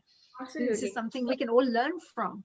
Yeah, and I will be sharing that how to do it also, and I will share my like YouTube link also because I've recorded many Yog Nidra there before also. So Right. the idea was when I do Yog Nidra, it's like being aware of the body, making them relax, allowing my body to heal quickly because I don't have time. And then the alarm rings, I have to get up, go check. And again, she is also awake, but again, she is like the oxygen tips, like quickly do the prawning, do the healing, like ask her to do breathing exercises. And the night went really, it just went, I will say. And finally, like after the my shift, like after 5 p.m. because father was also having. So after 5 a.m., I asked him, now you check, I will have some sleep. Yes. Wow. This is really great. So you've been very dedicated to looking after. Is your mum and dad fine now? Is Yeah, this all what is you good. mean by the lifestyle that you have to incorporate certain things in your life to help to make these changes? Is that what you mean Yes, yes, by yes. So this? I will sharing all the lifestyle that I used to have and I'm having it. And now I'm changing their lifestyle also. So I will tell everything about it. So the story doesn't end there. Now, one thing I will share more. Like on that next day evening, I was sitting and meditating. I was like, God, how can that be? It's like there gotta be some way. I can do. I know I can heal. I can fix things. Like there gotta be some way by because of the COVID, the mind doesn't work actually. It's get blinded. It's like it has black spots everywhere. I can't just see what's the idea. But the idea came. And at that moment, I just ran to her and I asked her, you need to do self-healing. And I taught her self-healing at that moment, that how you need to just allow yourself to take out all this stuff and just throw it away. And when she started doing that, the healing start become like she started becoming better quickly. Very nice. Very good. Yes.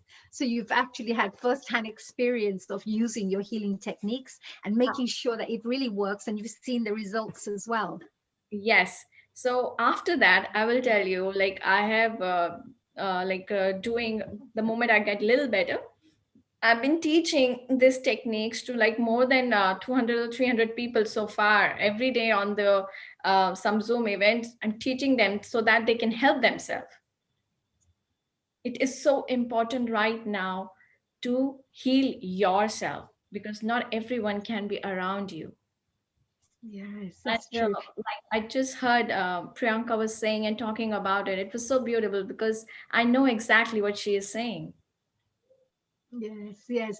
There Anybody comes who a has power studied in the mind, anybody who's studied the mind, who's studied healing, who has studied quantum physics, will understand this straight away. You know what she's talking about, and of course, the healing that you talk about also is very connected to that as well, because you absolutely. have to. It's all healing on all layers, mentally, emotionally, physically. You have all the different layers, and you have to ensure that you bring in the energy, and there's a shift in every layer for you to Absolutely. experience that, understand that. Absolutely, absolutely. Honey, you are so intelligent. You know everything. No, I've been studying this for many years. Yes, but yeah, absolutely, you're right, Ira. So please tell us. And you also spoke about this the self-love path as well, because you say self-love is the path to self-actualization. So how does this all connect with what you teach and how you help people heal, etc., and the self-actualization part? So the self-love is, I will say, it's to bring yourself in a better and better version of yourself because we all are very powerful. The only thing we start thinking that we are weak. We all are very amazing, like we can do super things, but we don't believe in it. And the Absolutely. and it's not only about believing, it's also about like experimenting it, trying to awake those powers. So I give you a very good example of it. I just love this example. So when you see this, it's like a stone. Does anybody would like to keep a stone as a showpiece at their house? Mostly not. Yeah. Yes. But what I will say that it's not a stone. It has so much power. It has so much beauty, but nobody is able to recognize it. You know why? Because it has not been cut and polished. If I say this, see the beauty of it. It Beautiful has so much power. crystals. It has so much light, but you didn't Absolutely. try to open it. So once you just start cutting and polishing yourself, it's like with the experiences, with the knowledge, with the skills, with like integrating all the elements within yourself to learn the honesty, responsibility, trust, having the faith on yourself. As you start polishing yourself with every experience, you get a new cut, and that's how you shine like a diamond. Wow, that is just so amazing. Ira, I love that example. Wow, I'm sure the audience members out there like it too. You went from the stone and then you went from the unpolished version. And then this is like fully polished. And look how gorgeous it looks. Absolutely. This is what they say about diamonds, isn't it? That if you have a rough cut diamond, people don't even recognize it's a stone and they throw it away. But Yeah. they say, well, no, this is very valuable. If you just polished it a bit, you will see the shine, you know? Yes. So again, to coming to rough cut to this diamond, we really need to have so many experience of our life, so many cutting and pressurization and the pain that we go through. This is the every cut and polish that we go through to shine like a diamond. Wow. And That's the a very powerful example. I love it, Ira. Such a beautiful. And you know, some people are visual, some people like to hear, etc. By seeing something visual, straight away gives you that a picture in your mind that you never forget that example, which is yes, very nice. definitely, definitely, and that's why I say that everybody can shine. You just Yes. you just need a good miner, and then you need a good cutter. So So that's tell us a little bit about how can you do a bit of good mining and good cutting? How would you do that? Tell us. So if each person out there who's watching right now, and we say, come on, you know, we need to develop a better lifestyle, a never ending growth, you know, a mindset to keep yeah. learning to evolve along the way. What tips and advice would you give? Is there a presentation, or would you like to share something with the Yes, audience I so would they like to can? share the activities because I defined the activities. This is the tools that I want to give so that you can practice it. Because the more you will practice it, the more feel good you will have. And all these Fantastic. practices are there in the self-love lifestyle. Like I have the course that I'm doing, it's like 101 presentation slides on it. So it's like every slide is a new technique or new way that you can develop yourself further. Wow, that's amazing. 101 slides. Please give us a few of these tips at least. I'm sure we can go back with this treasure.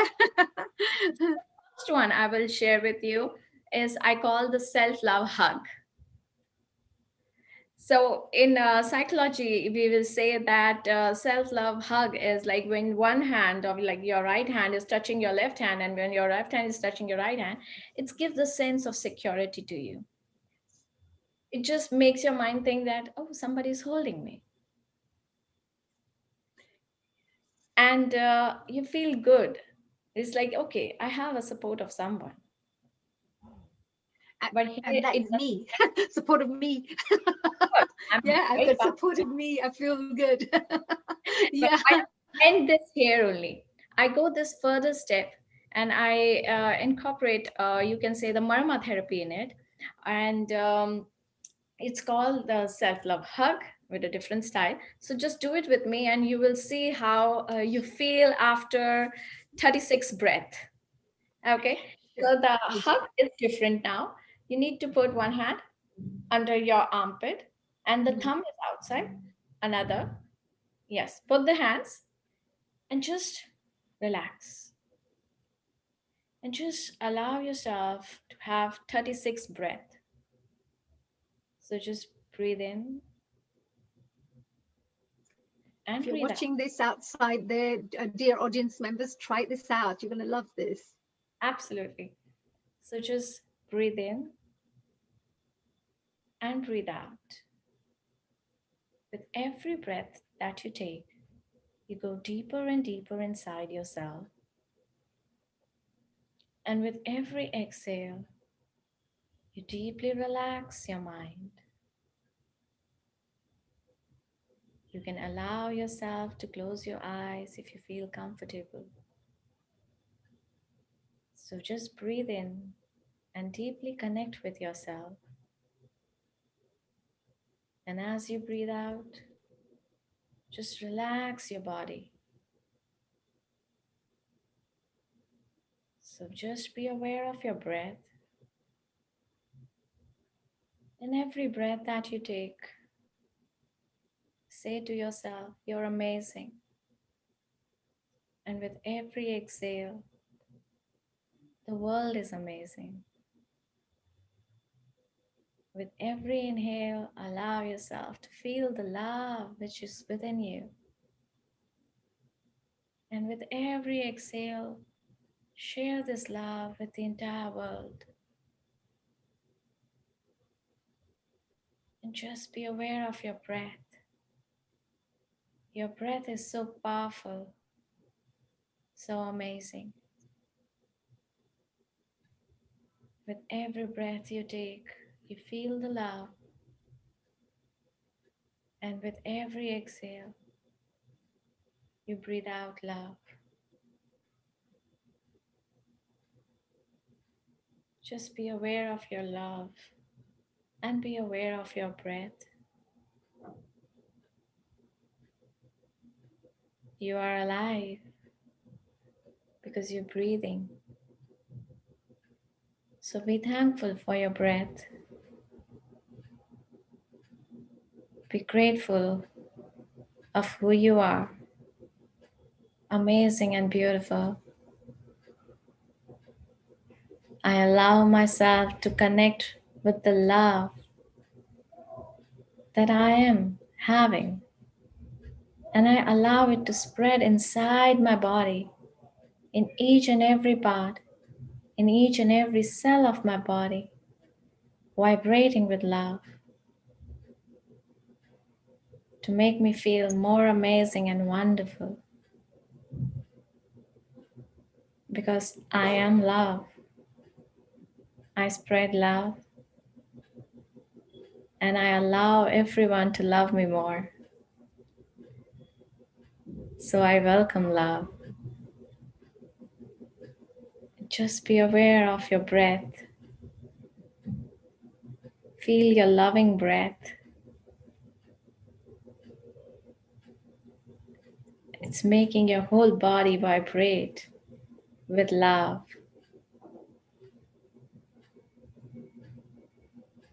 You're amazing. You're wonderful. And you're beautiful.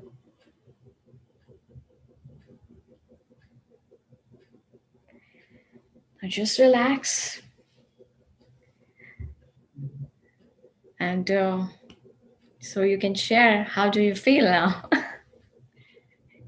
Actually, I'm getting these beautiful messages. Everybody feels lovely. It's so relaxing. It's really, really beautifully and very relaxing. And it just, I think sometimes you need to take that time out to just, like you said, self-love, just to love yourself. If you can't love yourself, who else is going to love you? You have to love yourself before any other, allow other people to love you. So this is a very beautiful first step to loving yourself, I think.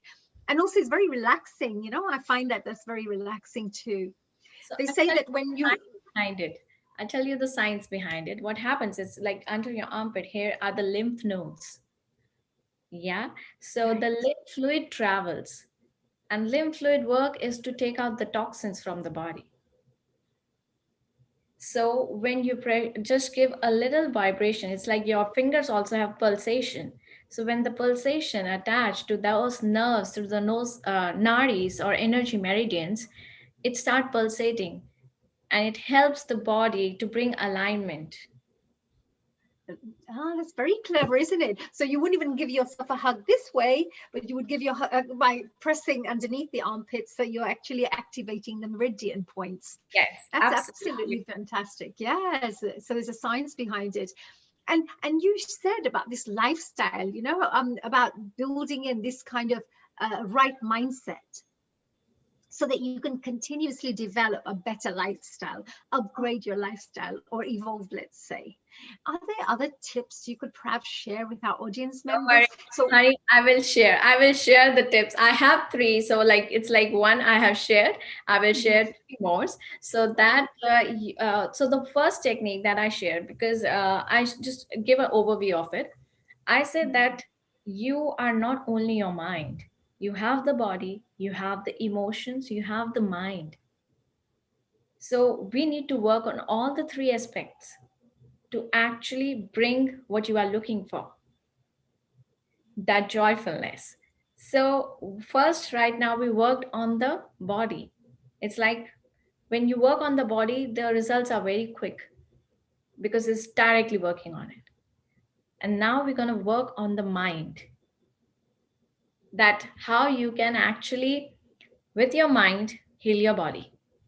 And that's also very amazing and very quick. So, if so, we are already relaxed. Now, you can just think if you have any aches and pain in your body, like if you have a sore throat or you feel heavy on the chest by listening so much of traumatic news, you really feel something like, oh, I don't feel good. So that heaviness is there. Or somebody having knee pain, or like having shoulder pain, headache, anything. So just be aware, relax yourself, allow yourself to close your eyes and connect to your body. Feel your body from top of your head until the tip of your toe. That is there any pain in your body or any discomfort? From top of your head till the tip of your toe, just allow your mind, your internal eye to flow through your entire body and see if there is any discomfort. If there is, just be aware of it.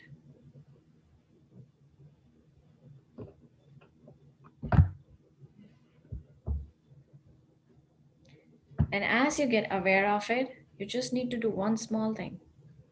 Allow your hand to move. Bring your hand to that part of your body. It's like if it's a sore throat, just feel, okay, this is sore throat. This is that itchiness which is like troubling me. Where it is. Okay, this is something. Just whatever it is, I'll just pull it out and throw it in the sun. That's it. And just Doing it. I'm throwing it out. yeah, just throw it in the sun. Burn it. You Get it completely all out burn. of the system. If it's a heaviness in your heart, just like, oh, where it is, I'm just pulling it out. Okay, out of my body. You don't need it here. I don't need it here. Just out, throw it. It's like goal. But I'm calling it in the sun. Yes, absolutely. Let it all burn away somewhere else. Yeah, Dissolve. like my head, my neck is feeling heavy. Like where it is, okay, I'm just pulling you out wherever you are, just out of my body. I don't need you anymore. Don't come back. Yes, I like that. Yes. You're in charge. It has to listen to you. Yeah, Your my mind body. has to listen. It's my body. I have to decide. If I don't want you to stay here, just get out. Now, because it has become sticky, because you have given the space for some time now, so you really have to pull it. Pull it. No. Throw. Yes, yes. So people who are there, who have just done it, how do you feel? Do you feel something just relaxed in your body after doing that? I just feel happy doing this. I'm having fun. I'm actually really feeling I'm really getting it all out of the system. I'm just just having fun, and actually you're having yourself feeling lighter, right? Like this, much lighter than feeling, oh, so which is brilliant. I'm sure people out there who have practiced and tried this, actually, if you take it a little bit more, like you do this seriously every single day, you can start healing yourself in certain areas. Is that right? There's a science behind this as well. This is your mind which is working, and it's like you deciding what you just understand. A simple fact I will say that if you develop a tumor inside your body, has somebody put it inside, like cut it and like put the tumor inside? No, the body had made it, you have made it. So why you need to cut it out to remove it? You can again dissolve it back also.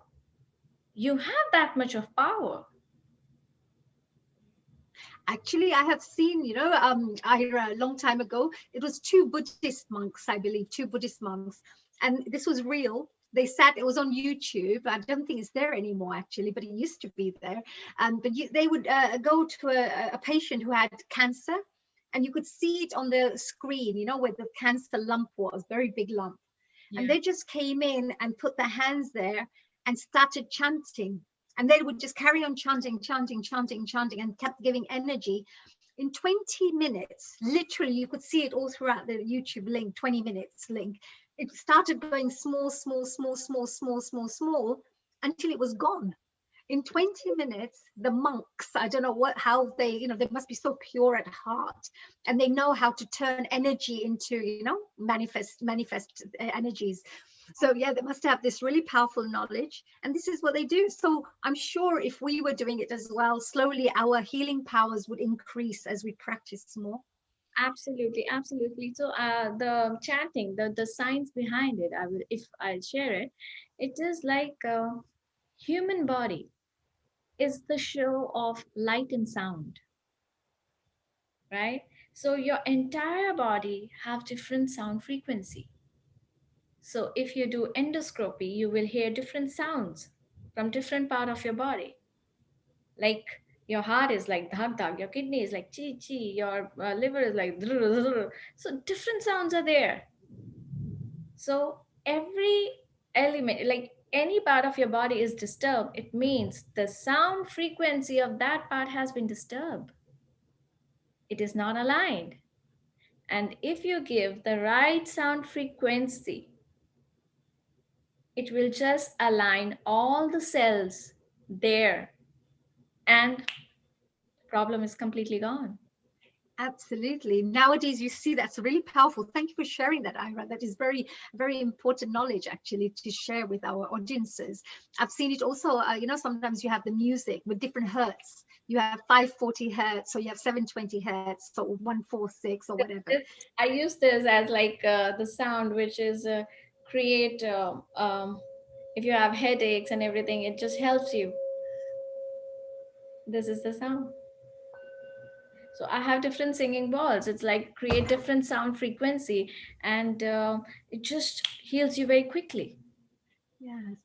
And you can actually feel your sometimes if you hear the right music, you Yeah, can feel vibrations in your body at the time, or you can feel vibrations in your hands, or in your hand, sometimes on your third eye, or sometimes throughout your body. Sometimes you can start feeling this frequency, you're connecting to it. So absolutely. so I think there is a very powerful methodology behind the science of sound therapy.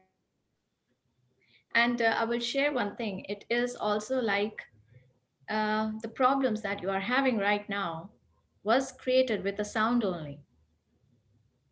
Right. How do you mean by that? What do you mean? Like, how would you say I'll give you if an somebody had example. some issues? Hmm. Yes, of course. Like maybe in your childhood, somebody say, "Oh, what are you doing? You're so disgusting." That sound definitely impacted you. You felt bad. You went through many days and you were still singing, how that person said that thing to me. Oh, it's okay. I don't care about that person. But that still, he said that to me. Am I disgusting? Now he is gone, but am I still disgusting? So what's happened? You start saying it to yourself. Wow, that's very powerful. Yes, it's true. The sound of somebody's words, like when you can say to somebody, like you mentioned about my flower, it uplifts you when you say something nice to somebody. It always makes them feel good. And when you say something bad to somebody, saying, "Oh, did you have to wear that bright pink color? It's really bright, isn't it?" So straight away, think, "Oh my God," you start getting conscious. Is it really that bright? And you start, so I can see that the sound and whatever words you say also has a huge impact, as we know. It is like everything in this world is noise or harmony. In the sound level, anything which is a noise, it creates disturbance in your body also. The cells get disturbed. But when there is a harmony, harmony sound like ragas, like Ved mantras or Buddhist chants, anything. These has a harmony in the sound.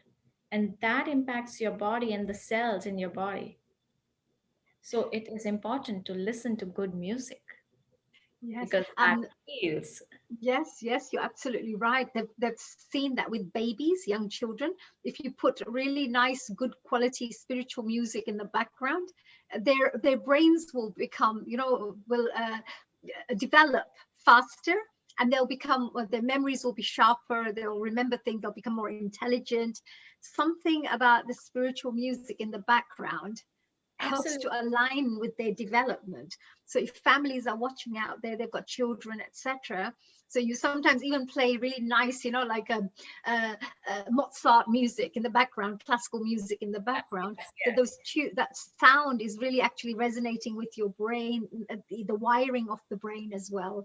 So there is definitely a lot of scientific research there. You're absolutely right, Ira.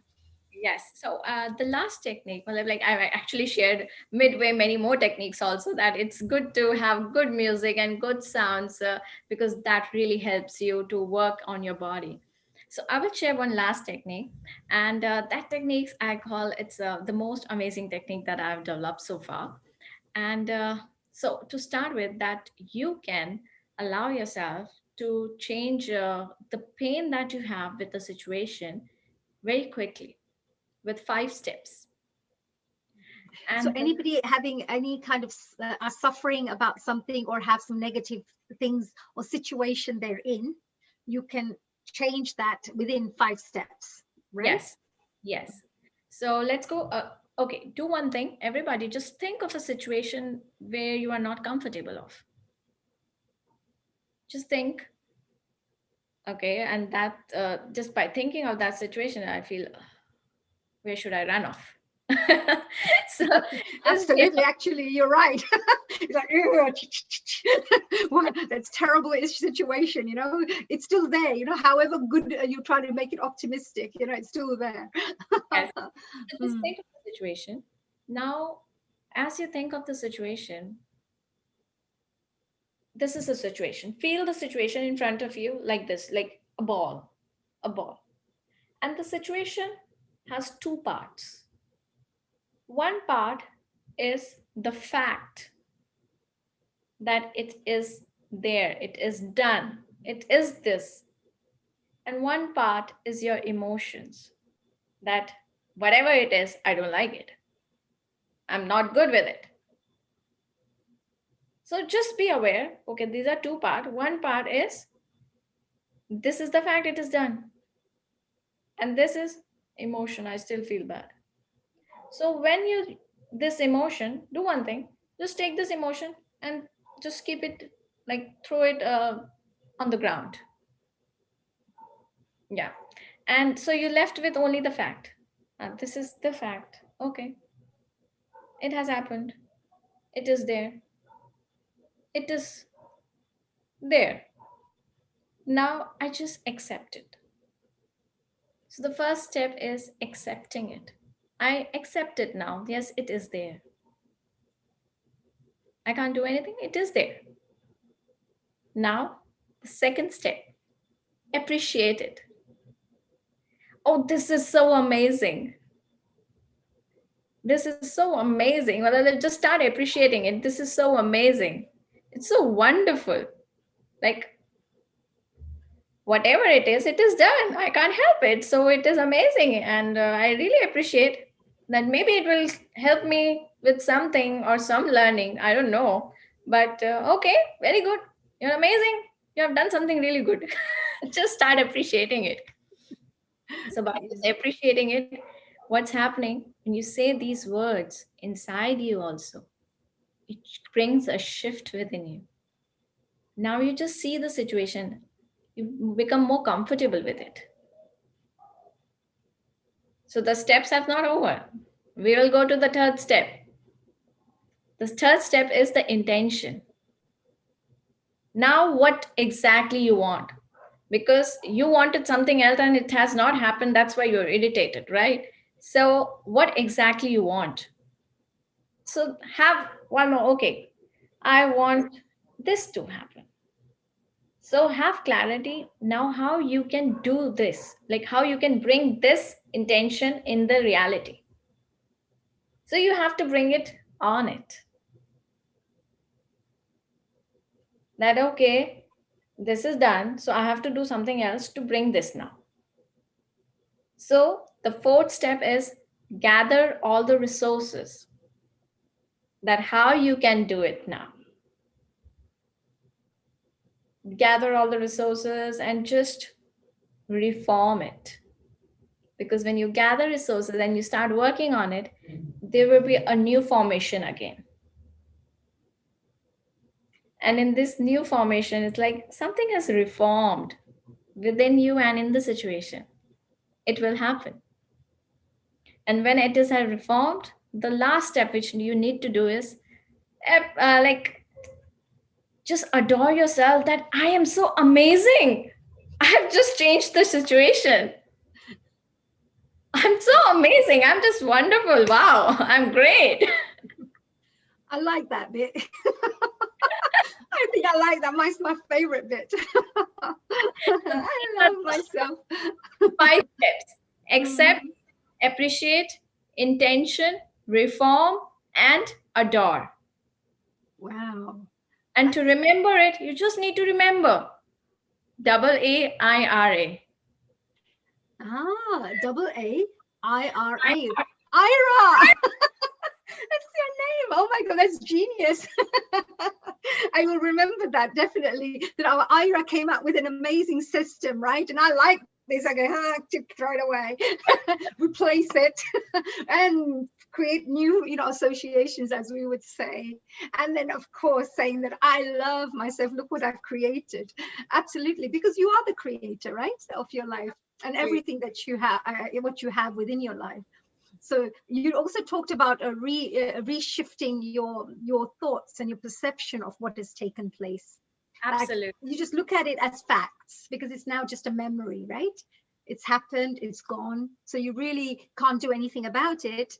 So change your think that, oh, maybe I'll learn something from it. Maybe it helped me to grow or evolve further. So there is always this. So even in families, when people are there, if you're going through this situation, you could help each other. So if you've got somebody who's all depressed and something has happened, you can say, okay, sit down, come on, let's go through this exercise together. So Absolutely. If there are families out there, this could be a really great exercise you can all learn and help each other with. Yes, very nice. Thank you so much for all this wrapping up nicely, honey. It's like amazing.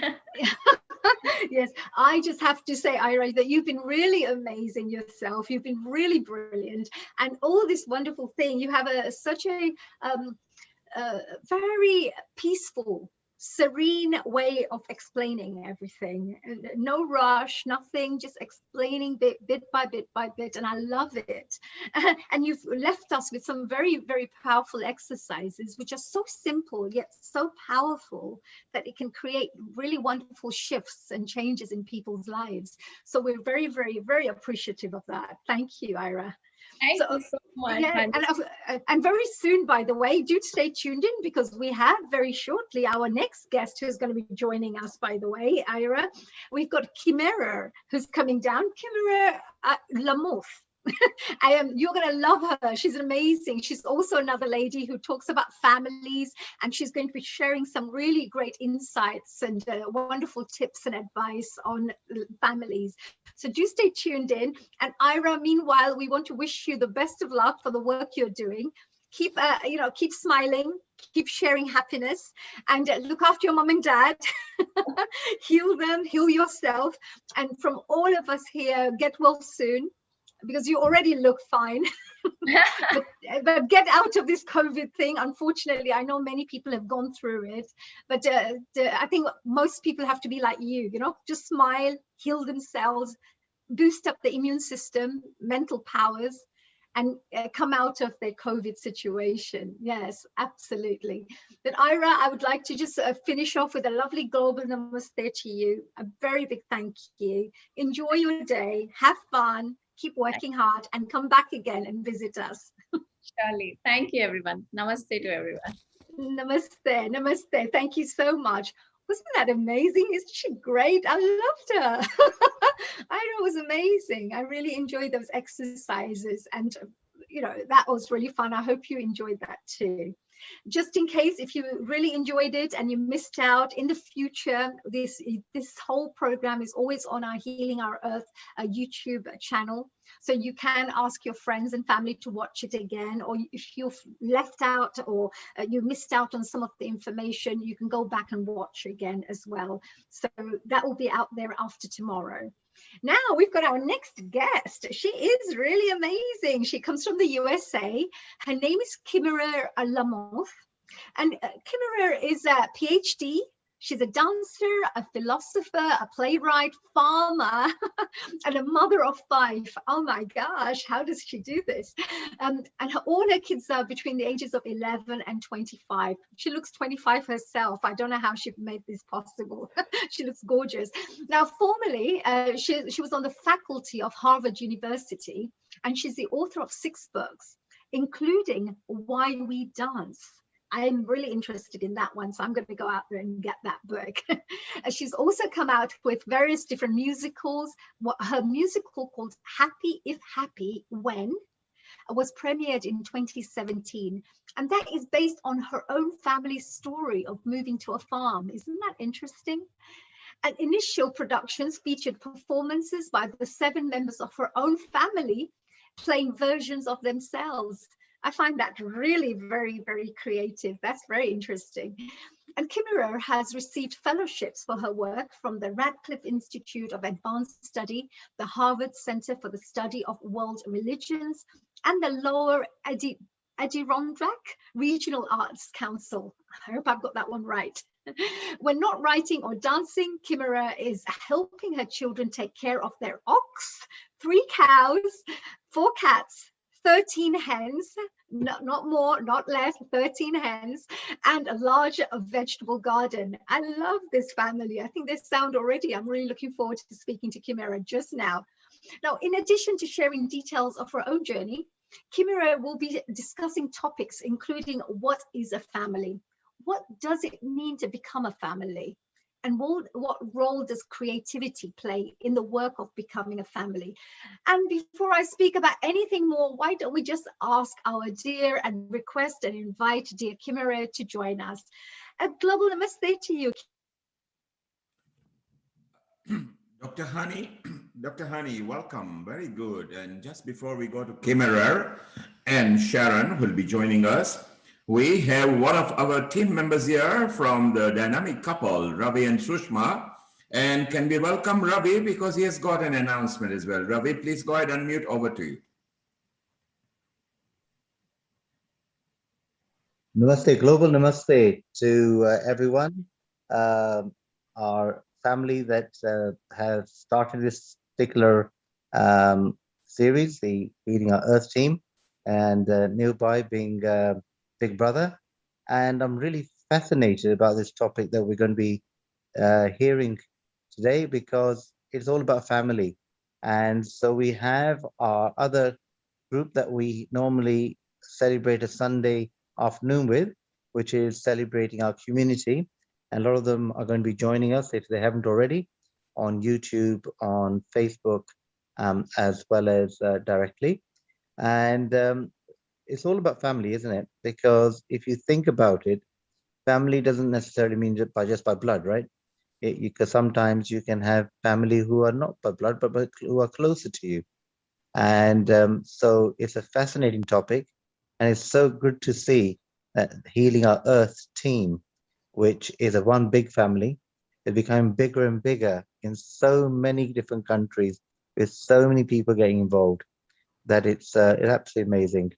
This is a session I'm really looking forward to. Thank you, honey. Thank you, Neil. Thank you, dear Ravi. Thank you. Thanks for sharing that. That's really beautiful. And good luck with that. And thank you for sharing that really important announcement with us. Thank you. Our love to the rest of the family, which is a big family now with our Healing Our Earth. So that was Ravi Banot there, who is, of course, one of our hosts on our Healing Our Earth and has been really supporting all the work that we carry out. I would also, before I go to Kimera, I'll also introduce you to my co-host for the time being. I would like to invite dear Sharon Rose, who's a bit of a familiar face, and I'll tell you a little bit more about her a little later. So a big global namaste to you too, Sharon. And Sharon and Kimera, are you both here?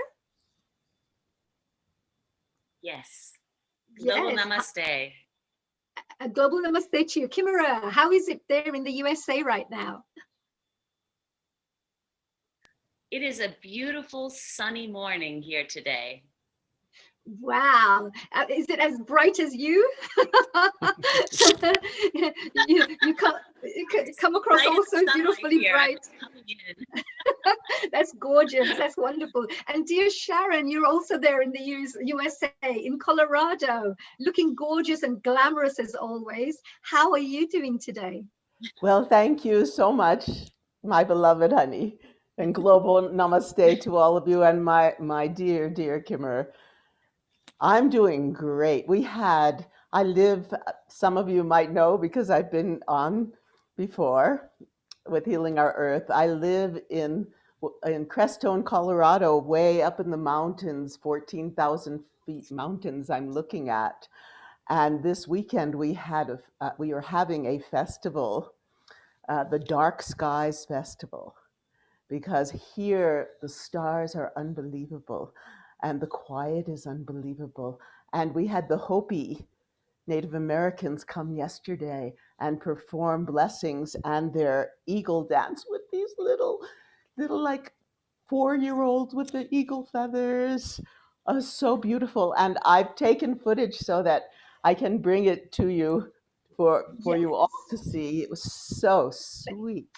Oh, thank you, Sharon, because you sent a video over to me and that was so beautiful. All the drums and all the music with the big majestic mountains behind. That was looking absolutely stunning, you know. That was great. And thank you for sharing that with us as well, Sharon. Now today we've got Kimera Lamoth, who's here. She's a family specialist, I should say, with all the wonderful musicals she does. She's been working in Harvard, and not just that, she's going to be giving us some tips and sharing some tips on how to bring up really great families. So let's find out a little bit from Kimera. And Sharon, I'd love you to be my co-host. Perhaps you may want to ask a few questions to Kimera as well. So well, we first met in about 1986, actually. So I saw this bright light. She just exudes, you'll see,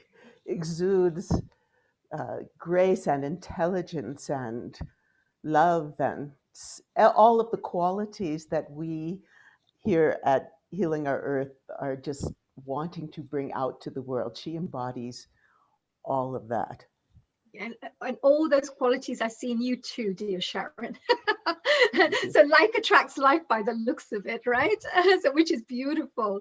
So what are we going to be talking about today, Kimera? Let's start off with me asking dear Kimera, what are you going to be sharing with us today? And then perhaps I can let Sharon carry on and ask whatever questions she would like to ask.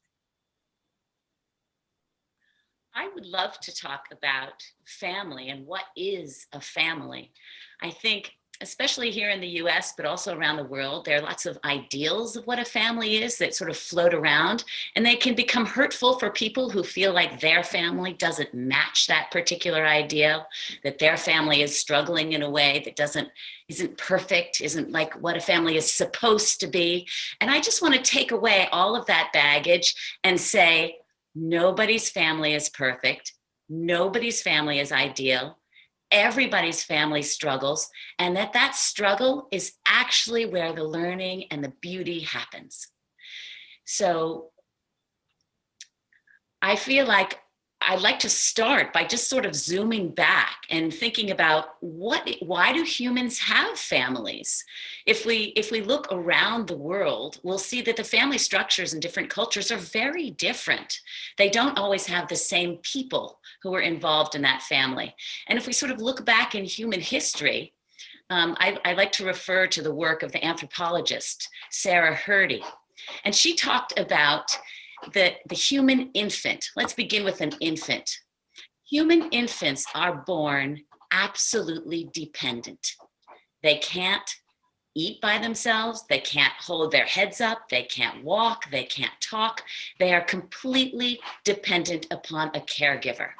So way before any individual is a self or becomes an I or is able to assert his or herself, that infant needs to connect.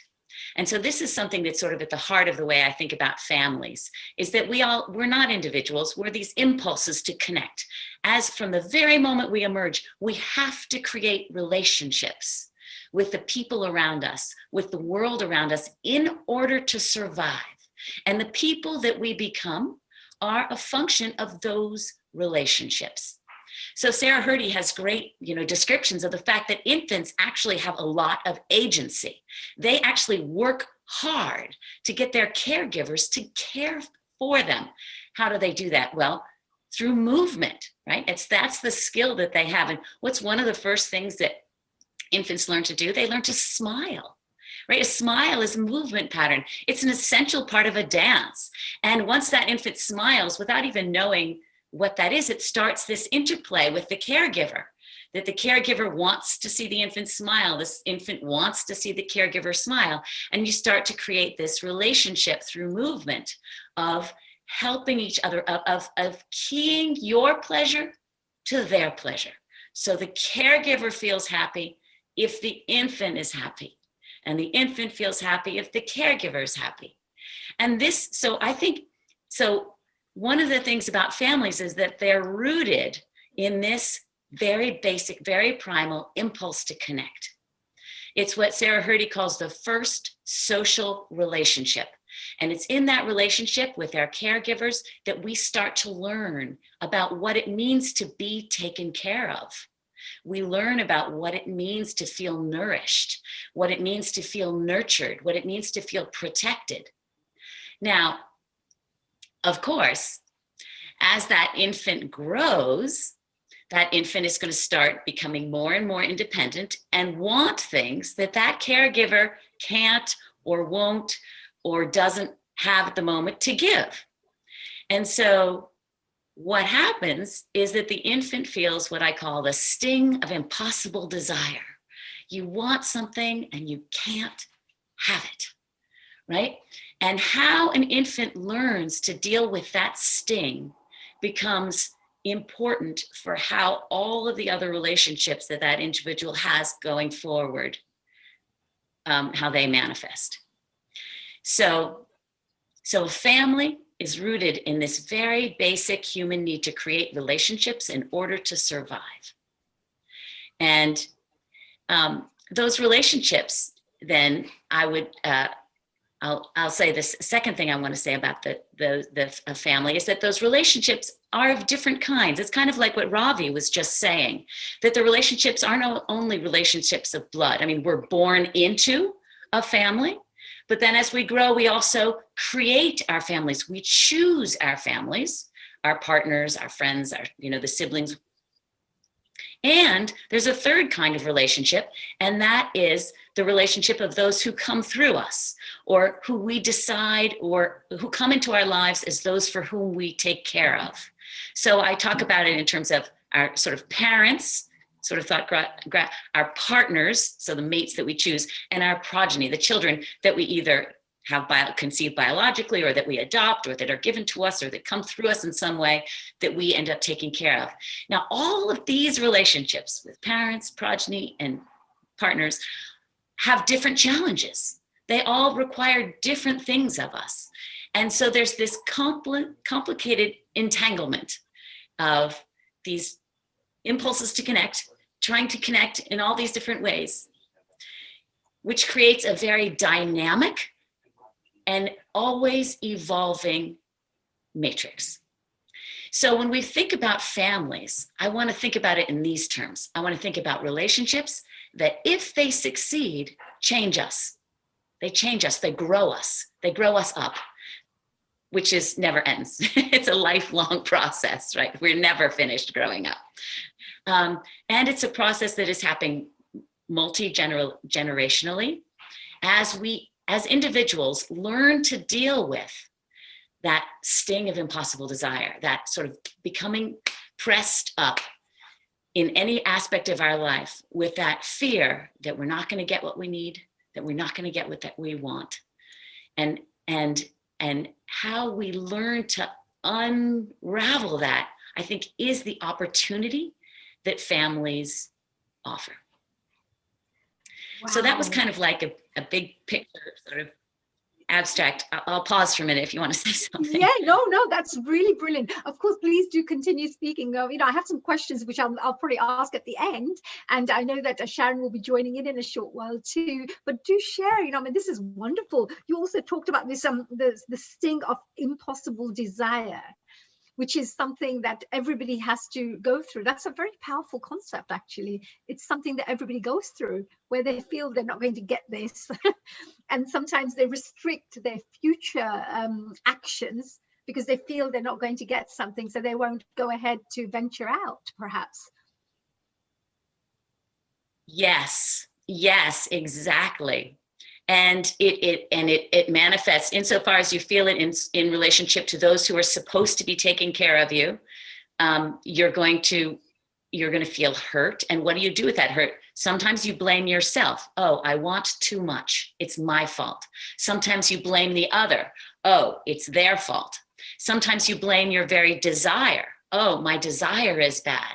And all of these ways, you shut yourself down. You shut down the feeling. You shut down the impulse to connect. And so part of what, so the strategy of sort of being, it is as a child, how not to shut down and stay open in one's vulnerability, and partners and children can help in that process. Let me step back though for a minute and just say that I learned that the ways that I'm talking about this didn't sort of just come out of the blue. I mean, I'm talking about them kind of in an abstract way, but they really came to fruition in my own life with my own family as we took on a challenge that we imagined possible. And it was, my partner Jeffrey and I, when we got together in the early 90s, as a result of a show that Sharon had created and directed. Jeffrey was playing the keyboards and I was dancing alongside Sharon and some others. Sharon, it's thanks to you that we have this beautiful family. Sharon, this is the production, because I know that Sharon has been doing many productions as well, of course. She's a multi-talented lady in her own right. And one of her skills and talents is staging shows and producing shows. So that's wonderful, Kimera. I know we'll be getting a chance to see your presentation a little later as well about this, but please, yes, carry on. So that's how you met Jeffrey, through this show. Yes, and so we got together at dress rehearsal. But very early on, we had this dream, and this dream was that we were going to move out to the country and live in a place where we could do our art in close proximity to the natural world. I am a dancer. I love to dance. It's at the core of who I am. And the places where I feel most inspired to dance, most moved to dance, are times where I'm in the natural world, where I'm walking through a forest or a field or on top of a mountain or at the beach, or it's the movement of the natural world that it invites me and inspires me to move. So I knew I needed to move out of the city. I needed to be in a place where I could be moved by the natural world and not ignore it. It's so easy to ignore the seasons and the rhythms of the cycles of the natural world. So we had this dream and we were trying to work towards it, but we hadn't really gotten as far as we needed to get. I mean, we were still kind of stuck in the city. And at that point, we had 3 children, and they were 9, 7, and 3. And my 7-year-old really loved animals. And so we kept telling her, when we move to the farm, you're going to be able to have animals. And so she decided she was going to make it happen. So she decided to Google for real estate. And she found this farm. Now, there were some other things happening in our lives that were making us ready. And so, but she called me to the computer and she said, Mom, look at this farm. And I said, oh my goodness, we actually could do that. Like, we could really buy a farm. 16 years ago, yesterday, we bought the farm. So Wow. Here we had this situation where— Congratulations. 16 years ago, you made this decision and you're still enjoying this lovely natural environment of yours. Yeah. So here we had this logic, which was already surprising me, that Jeffrey and I had our dream, but we were stuck. And my daughter had her dream. And in order for her to realize her dream, we had to realize ours. So she was pushing us to do what we needed to do for her sake. And it was this beautiful synergy. We ended up moving to the farm. And of course, Jeffrey and I had enough love to be able to imagine the possibility of living together as our family in the natural world. But the reality was very difficult. And so all of a sudden, the love that could imagine this possibility had to grow. And it's at that time, during our first 3 or 4 years here, that love had to grow, that I did the work I needed to do in relationship to my own parents, who, as much as they loved me, I didn't get it. I didn't feel it. I had that sting of impossible desire, and it made me turn against myself in all different kinds of ways. And that came out in relationship to Jeffrey. So I would clutch, I would fear, right?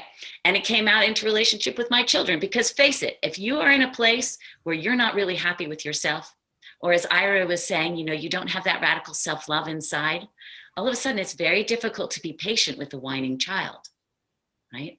So that the work, so being on the farm here created this crucible where all of my primary relationships were like in flames. And yet I had this gorgeous natural world. So I walked, I danced, I got outside, and I allowed the nature to kind of open me up, to help me feel my feelings, and to help me find the movement in those feelings, which would give me new moves. So I actually wrote a book really about that's a very important point you just mentioned as well, that you went and you started living this place, which was very conducive to your growth as well, to what you needed. So as families, other families watching this or listening to this, if there were important decisions like that, maybe a family doesn't feel very comfortable in a city, that if they did move to let's say the countryside, you may find that they will become happier, their relationships will become better, they'll be more harmonious with themselves as well. There'll be many, many changes that take place by them making that decision like you did, right? Yes. In all so I think one of the life. things Yes. that, yes, insofar as we think that sort of that there's at the core of at the core of our family is two people who've chosen to be together and to make their life together. One of the things that's really important, I feel, for that relationship to stay healthy, that relationship has to grow, right? You have to move from this place of absolute infatuation and joy to a place of a really deep, committed, passionate relationship. And that change, that takes a lot of time and attention and discussion and trust and openness to one another. And I feel like the act of creating something together creates the opportunity for that to happen. Now, there are all kinds of things that people can create together. You can create a home together. You can create a way of living together, a schedule together, a family together. But sort of the more bold you can be, the truer to your own deepest desires you can be in creating and bringing something, the more it will actually challenge you to become the person who can live that dream. And that, for Jeffrey and me, that meant really getting to the place where our love, our impulse to connect with one another was more real, and it had to be stronger than any kind of fear or any kind of desire to protect ourselves from one another. Yeah, that is very and so we had powerful to do again. that work. Yeah, because having a beautiful family always starts up with the right foundation. So if the relationship isn't right between the two, like the parents, then it's going to be difficult to build up very strong relationships for the children too, you know, to have a safe environment to grow up in, a nice stable environment for them to grow up in. So it is very important for parents and families watching out here, is to remember that as relationships between the husband and wife or the partners, to build that and make it as strong as possible will help to create many more things in your life that will help you move towards your vision and your plans and your desires, and also help to manifest that. Yes. I would like to, and I would like to love ask you, Kimmer, there's been a lot of research into the impact of early childhood trauma, not only on the physical, but all the layers of the energy field. So, from your perspective, how does that impact the child and family, and as they walk through life, how do they begin to really look at this and heal this? Yes, that's a great question. So I do believe that childhood trauma is something that will remain. It's not something that just gets sort of, you don't just grow out of it. You actually need to work it, because as I was mentioning, children learn through movement. And insofar as they've been blocked or hurt, their sensations have been compromised in ways that are painful to them, they will learn to make movements which avoid pain. We don't want to feel pain as humans. We learn to avoid it. We learn patterns of sensing and responding that make us avoid pain. And so if we feel that every time we reach out to try to connect with somebody, we're met with hatred or violence, then we will learn not to reach out to connect to other people. And we will learn to be afraid. We will learn not to trust.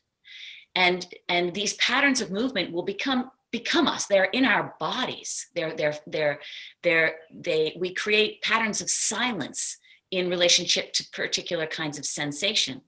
And so the process of working out of them is not just sort of remembering what happens or honoring what happens, but it's actually allowing oneself to feel that pain, and to feel the pain as an impulse to move differently.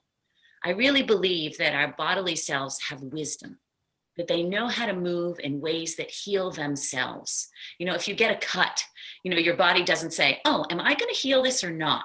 Did you get that cut for a good way or a bad way? No, our body just goes right to heal it, right? It's there. The healing is happening. And I feel like that's true for us at all levels, all the time. Healing is always happening. Ourselves want to heal. So how do we do that? Well, in order to heal, we need to get our own attention.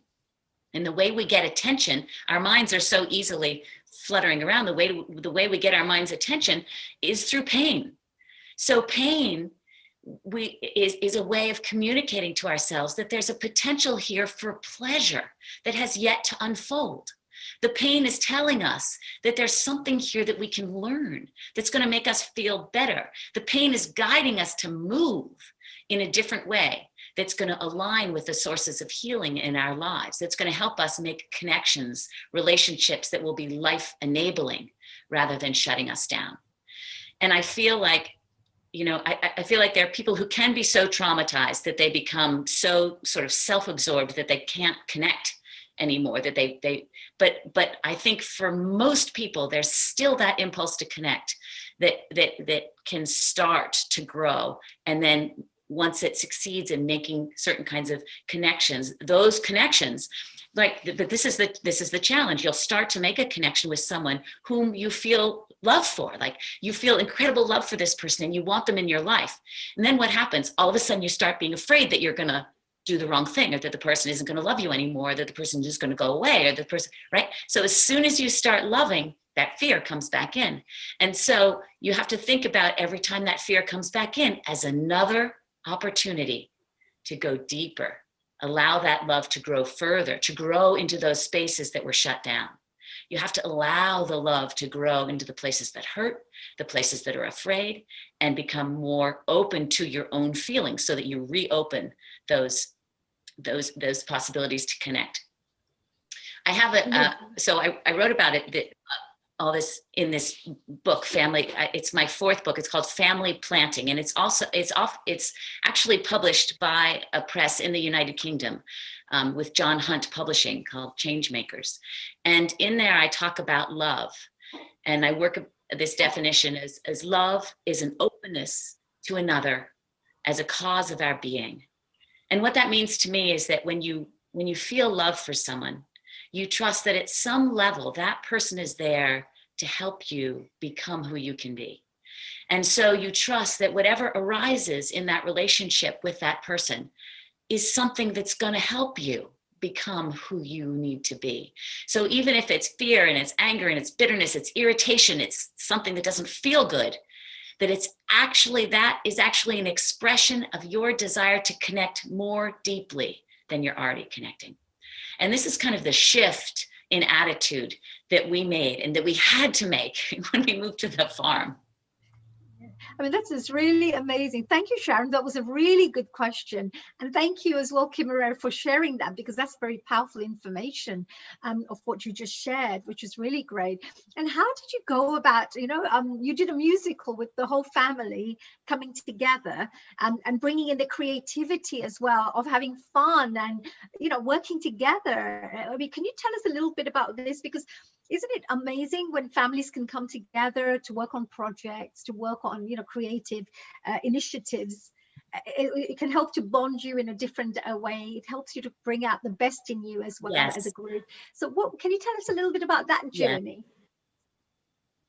Yes, because it was, as I mentioned, we moved to the farm to do our art, and Jeffrey and I had started to collaborate in doing our art.